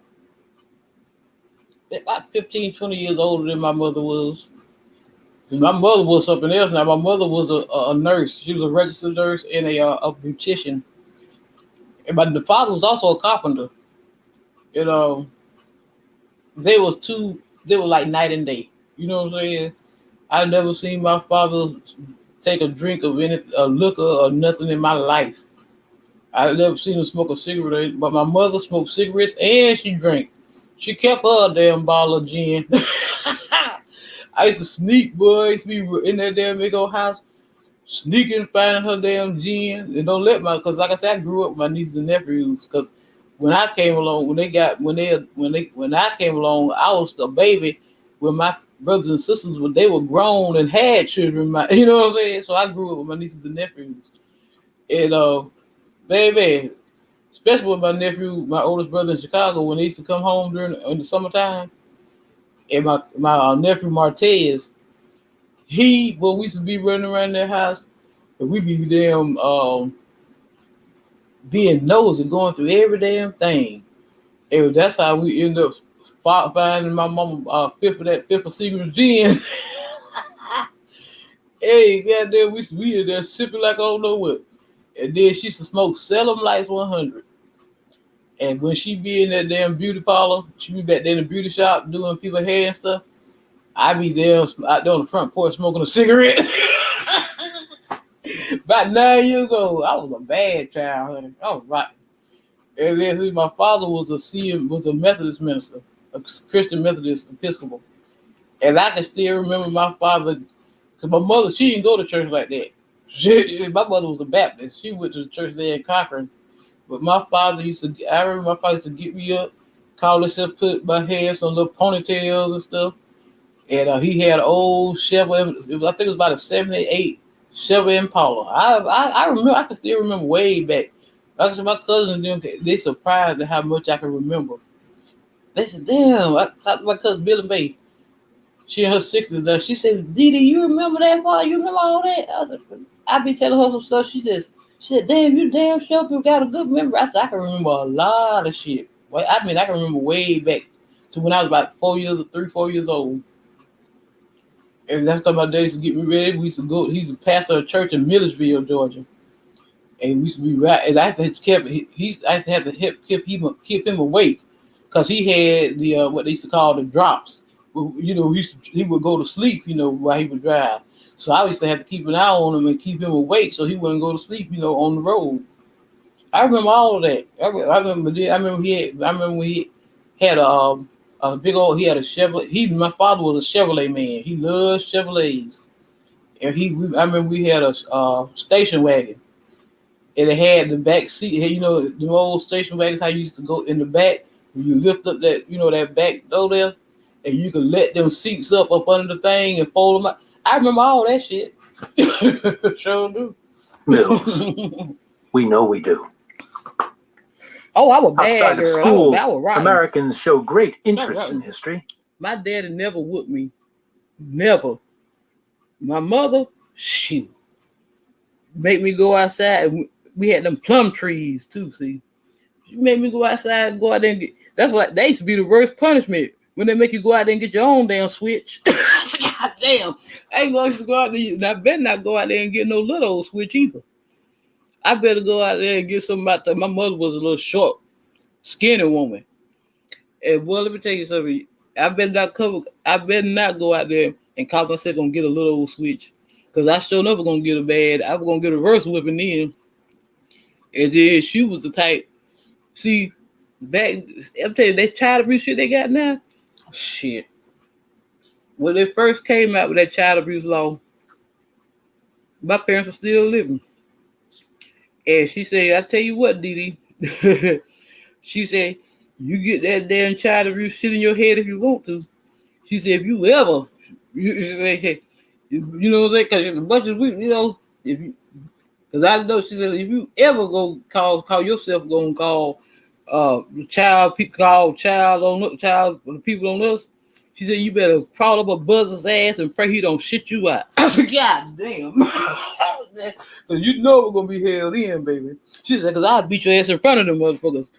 Shit. She said, you know, you my child. She said, I take care of you. We take care of you. And if you talking about you going to call some damn child department, she didn't play that shit. See, right, I'm telling you, if that child abuse got these people ruined now, that's why these children raising the damn parents.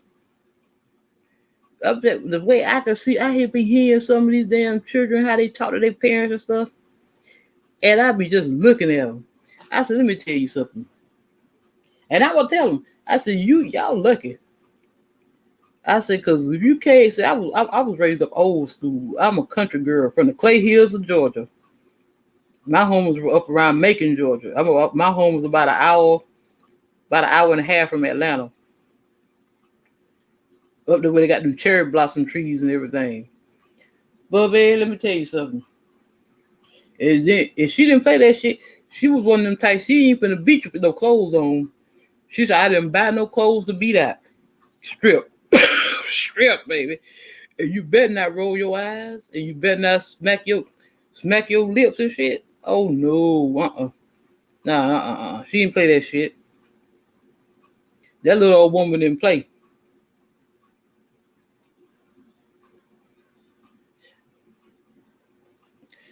Exactly.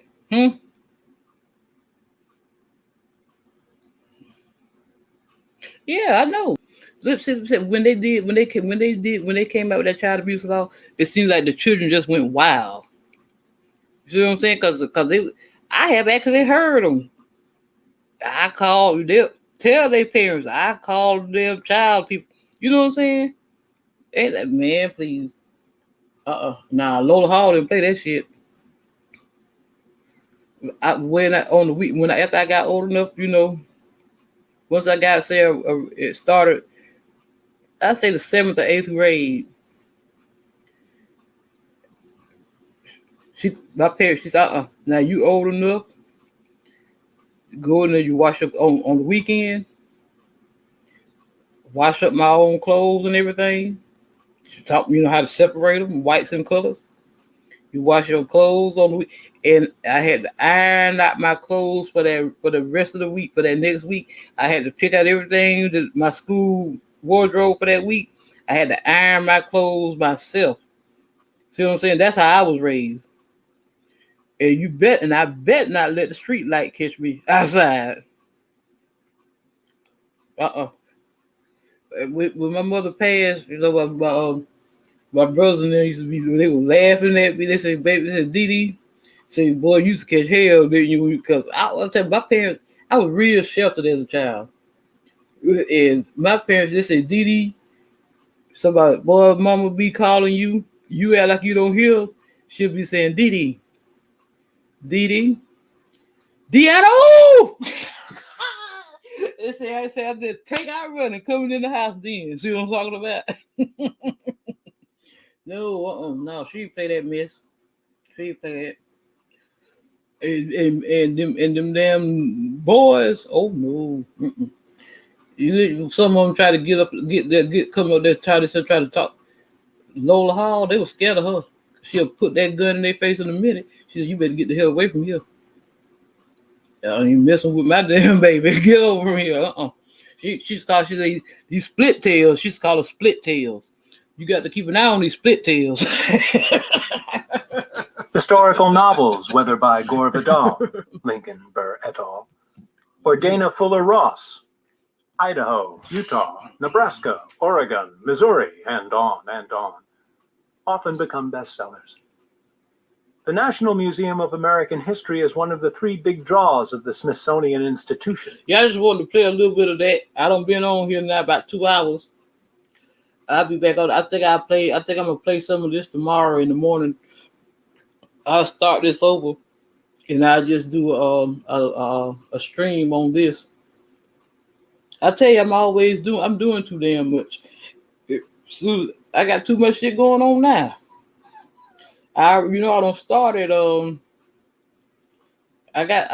several streams.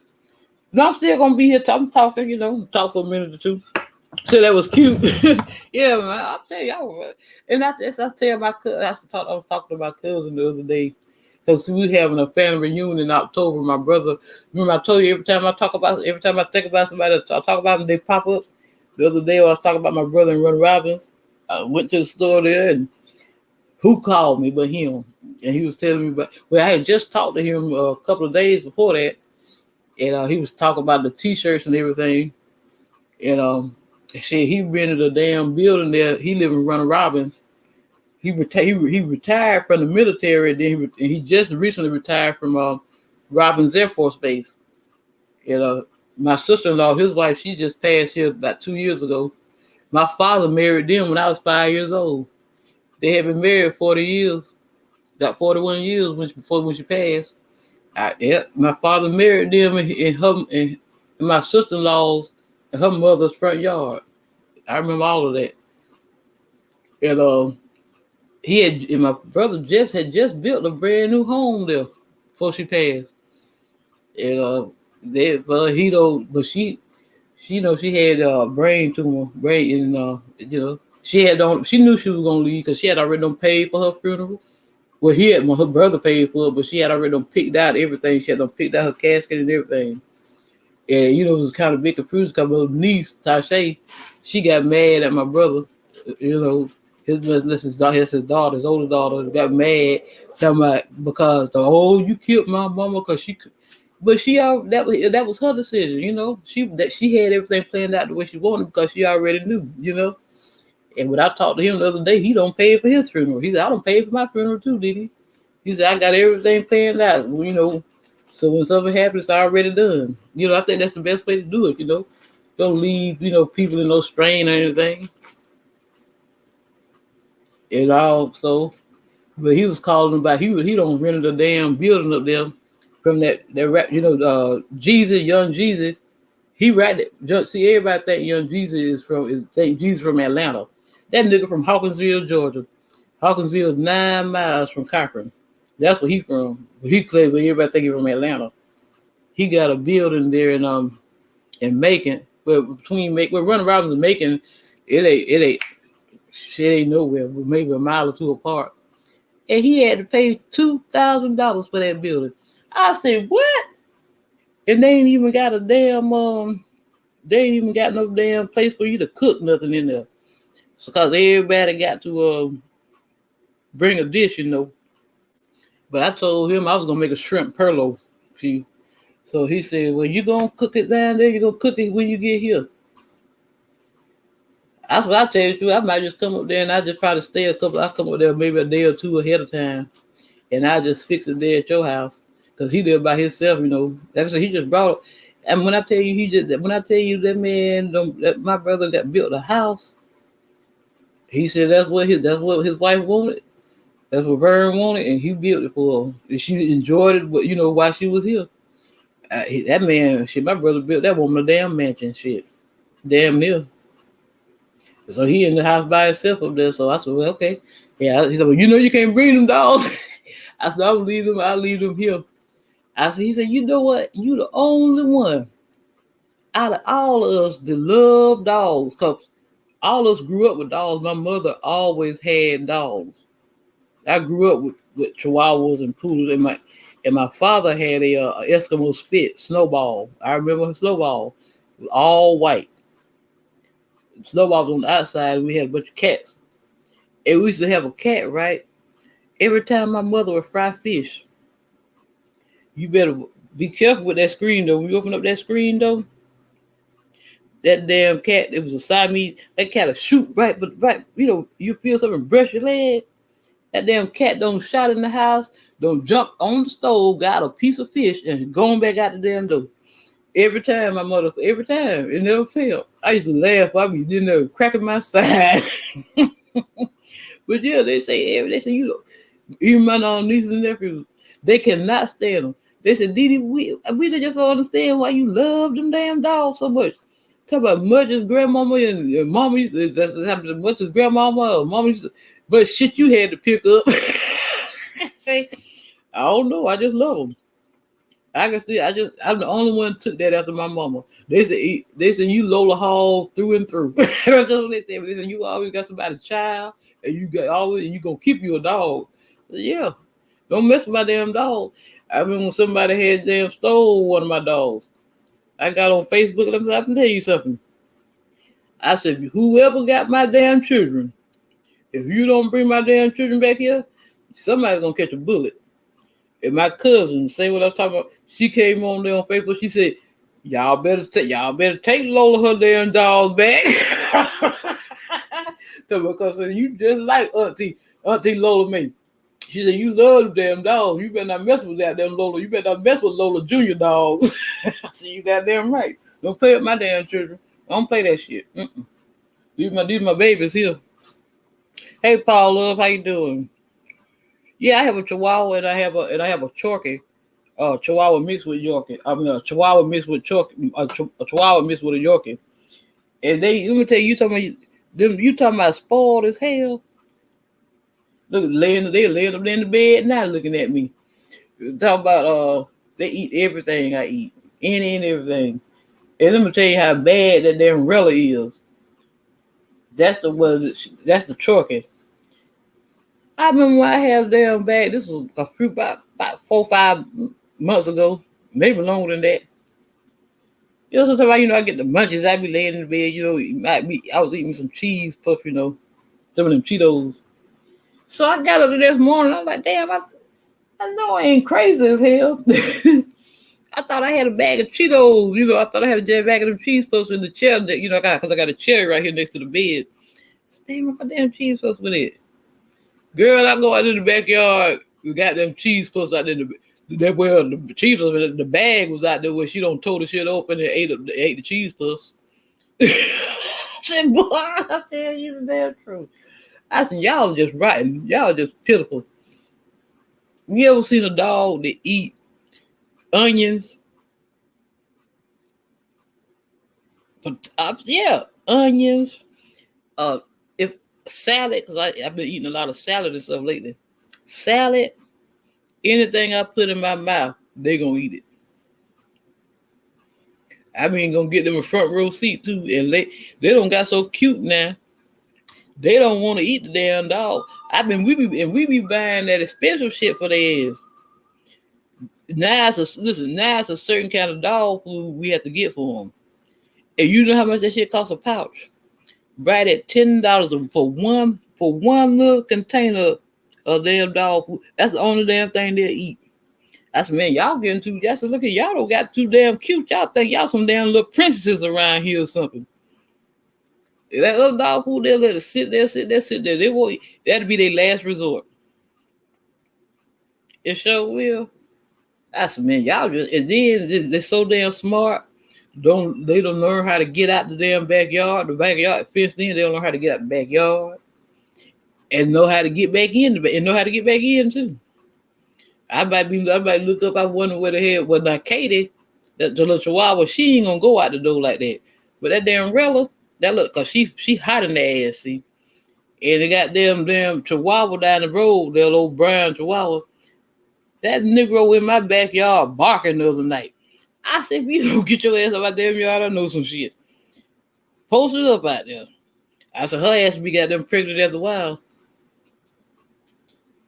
And when she do drop that load up, I'm gonna take her ass right onto the damn vet. Sew that shit up.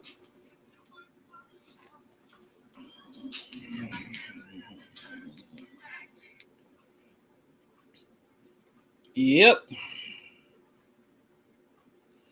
Yeah, child, these damn children here is a mess. That's what I call them, my children.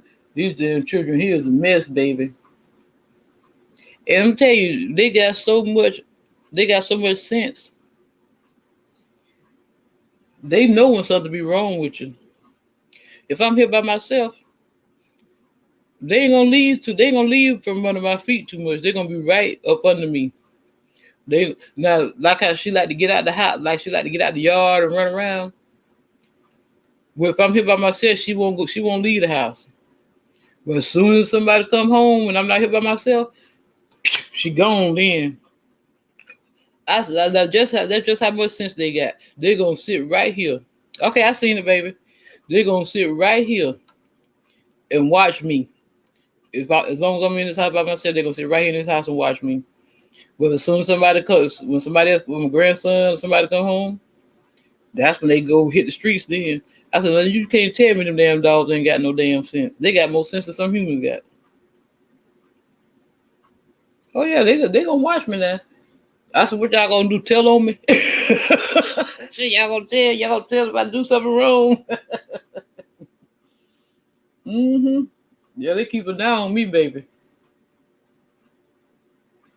I just be tripping off of them. I said, it just don't make no sense how much sense these damn dogs got.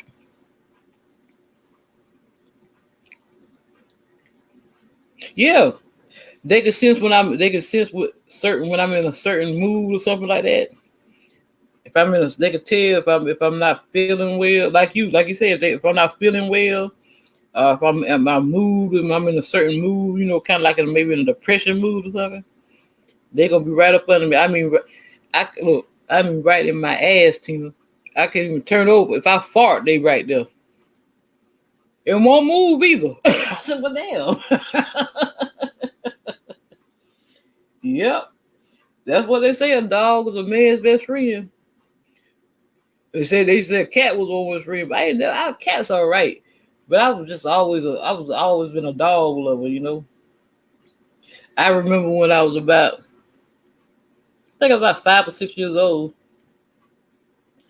My mother had went to up to Ronald Robbins, and she came back, and she used to carry one of them big old pocketbooks, because she had one of them 38s, slept 38. She kept that 38 in her pocketbook under her pillow when she slept. She said, Dee, go there and say my pocketbook. She told me to get something out, cigarettes or something. She said, go in there and get something out of my pocketbook. In there in the den, in there on the coffee table. I unzipped that pocketbook, and what popped up out of there was a little old Chihuahua. I named him Peanut. I still remember I named him Peanut. So I'll tell you, man, I was just I can remember way back. I can tell you some stories, baby girl. I just be sitting back here sometimes just reminiscing, you know. My room, I slept with my daddy till I was about 4 or 5 years old. I used to piss in the bed and all. My daddy wouldn't say nothing. My mom said, "Boy," because this is how they talk to each other. Mr. and Mrs. Hall, that's how they talk to each other. But Mr. Hall, Didi will piss you up and you still won't move. I was his baby, I'm telling you. And she told my first husband my first husband when I took before she passed. We went up there and he met her. He said she looked at him. She said, "You see that old black heifer sitting right there, that black gal?" She said, Reverend Hall didn't want nobody to touch a hair on her head. He said, he would get mad. He said, she'd get mad if I whoop her. And he go get the damn. I start crying. And he go get a bottle of alcohol. I get in his lap and he start rubbing my legs with the alcohol. I remember all that. But yeah, I was rotten, girl. I was rotten to death. I miss my daddy. Lord knows I do. I do. That was my heart there. That's why I say when he died, it seemed like my world just fell apart. My mother, you know, I used to think she hated me because she used to whoop me, you know. I said, because when she whooped me, I go crazy. Don't nobody love me. Nobody love me, you know. And he pet me, you know. That's just telling my cousin, you know. I said I thought about it, you know. I didn't think about it after I got older. I used to think Mama hated me. She said, "No, Didi." She said, "Aunt Lola may love your black ass. You better believe that shit." She had a different way of showing her love, see, from Uncle Hall. That's what she said. Like Uncle Hall had your ass right. And she said, "But Aunt Lola may love you too, but she had a different way of showing her love, see." And then I said, "Yeah," I sit back here, you know, and I think about it. And I think about a lot of things she used to tell me. And I realized that, yeah, she did love me. Because she wouldn't have done what she did. She wouldn't have done the things she did if she didn't. Because she was trying to. Because I remember, it echoes in my head all the time. She said, "Didi," she said, "you can't see no further than the end of your nose." She said, "But I can see a long way down that road." You know? Yeah, it brings tears to my eyes now just thinking about it. And you know, I think about it, I said, she was trying to keep me from going down certain paths, you know. I didn't realize it, you know, until later on in life that everything was out of love that she did, but I was thinking it was hate, but it was really love, you know. You know, when you're a child, when you want your way, you see things differently. But when you become an adult and you sit back and you reminisce on things, and you realize, hey, it was all good, you know. It was all good. So anyway, my loves, I guess I done poured out enough of my heart on y'all tonight. You got me in here, you know, in my feels. Anytime I start thinking about my parents, I always get in my feelings, you know what I'm saying?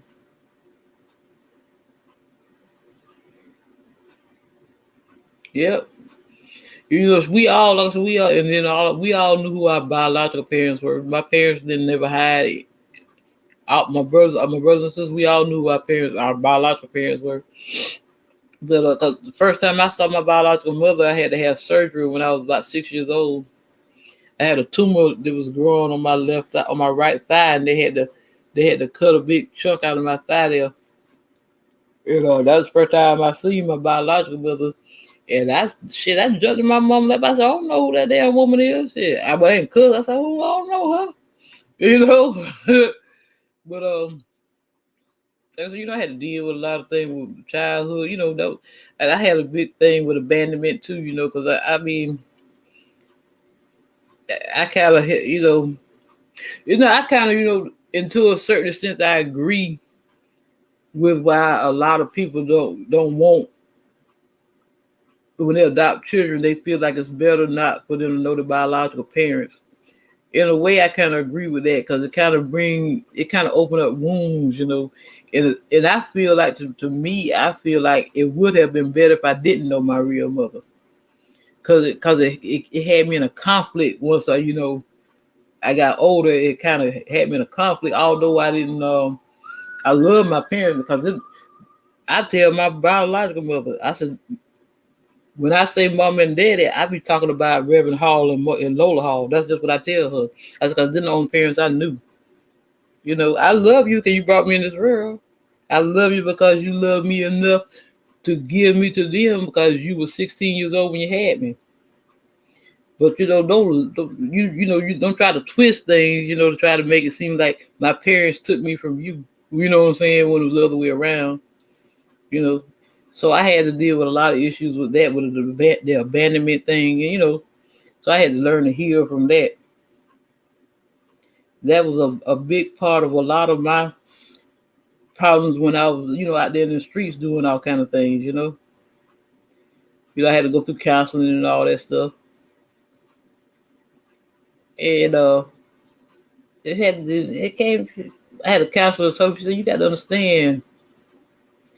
She said, you really blessed. She said, because you not only had one mother, but you had two. You know what I'm saying? And, that was a different perspective she put on it, And it is true. I do anything I can for my biological mother, Yeah, because I realized that what she did was out of love. You know what I'm saying? I went and took her something to eat yesterday after I got finished cooking. Let me show you a picture of her. I took a picture with her when I was there yesterday. Let me show you a picture of her. Hold on a second here.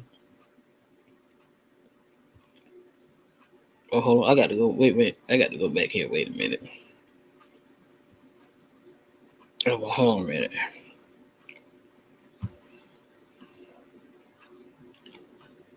I got to go here.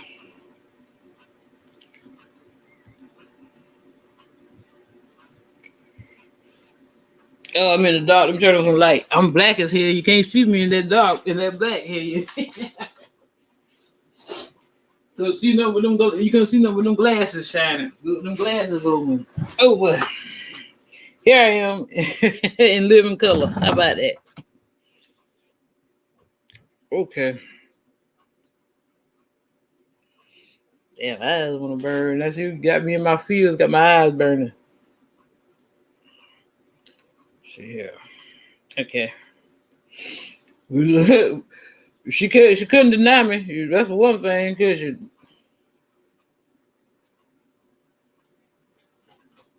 We look like sisters, don't we?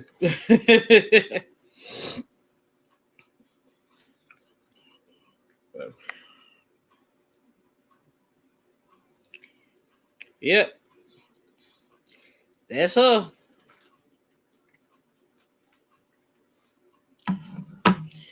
Yeah, my loves. Hey, I'm just chilling out. I'm gonna go in here and eat my crabs and stuff. Eat my crab. Eat me a couple of my crabs, my garlic crabs. Thank you. Yeah, we look just like when I went to the restaurant today. Dante, the guy that owned the restaurant, was talking about her, and I showed him. Woo, Lord, you look like your mama. I said, yeah. I said, yeah. I said, she did. I say, she spit me out. As they used to say. I said, she must have been doing all the work that night. And that's what they say. They say the one who be doing all the work, that's who you look like. I said, she must have been doing all the work. And the older I get, the more I look like her. Yep. So yeah, I do what I can for her. In my case, but sometimes I have to tell her now, Mama, look here. You got to chill out sometime now. If it was up to her, you talking that woman so damn spoiled, it don't make no sense, Tina. She in the nursing home, they had to amputate both her legs. She in the nursing home and she got her own cell phone. She got a debit card. She be ordering DoorDash and all that shit. It look as big as a damn house. Don't want to learn how to walk on them damn prosthetic legs. I said, boy, look at here. But yeah, I do what I can for. I love her, because like I say, if it wasn't for her, I wouldn't be here.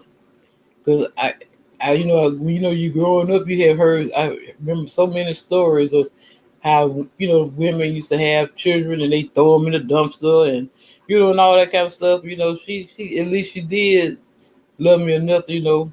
She said she realized she couldn't take care of me, so she took me to the people that could. So I love her for that. See how you got me here in my fields, you know, pouring out my heart.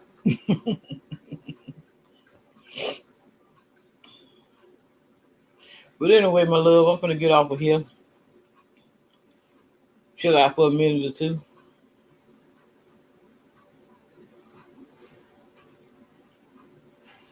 Yeah, yeah. That's what people don't. People can look at a person. You never know what a person going through. You never know what a person done been through.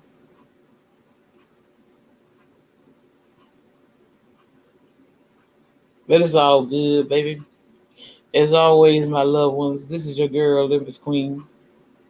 I hope y'all enjoyed this content. I hope y'all enjoyed the broadcast tonight. If you did, y'all make sure y'all give your girl a thumbs up, share, subscribe, leave me a comment down in the box below. As always, my loves, go within so you never go without.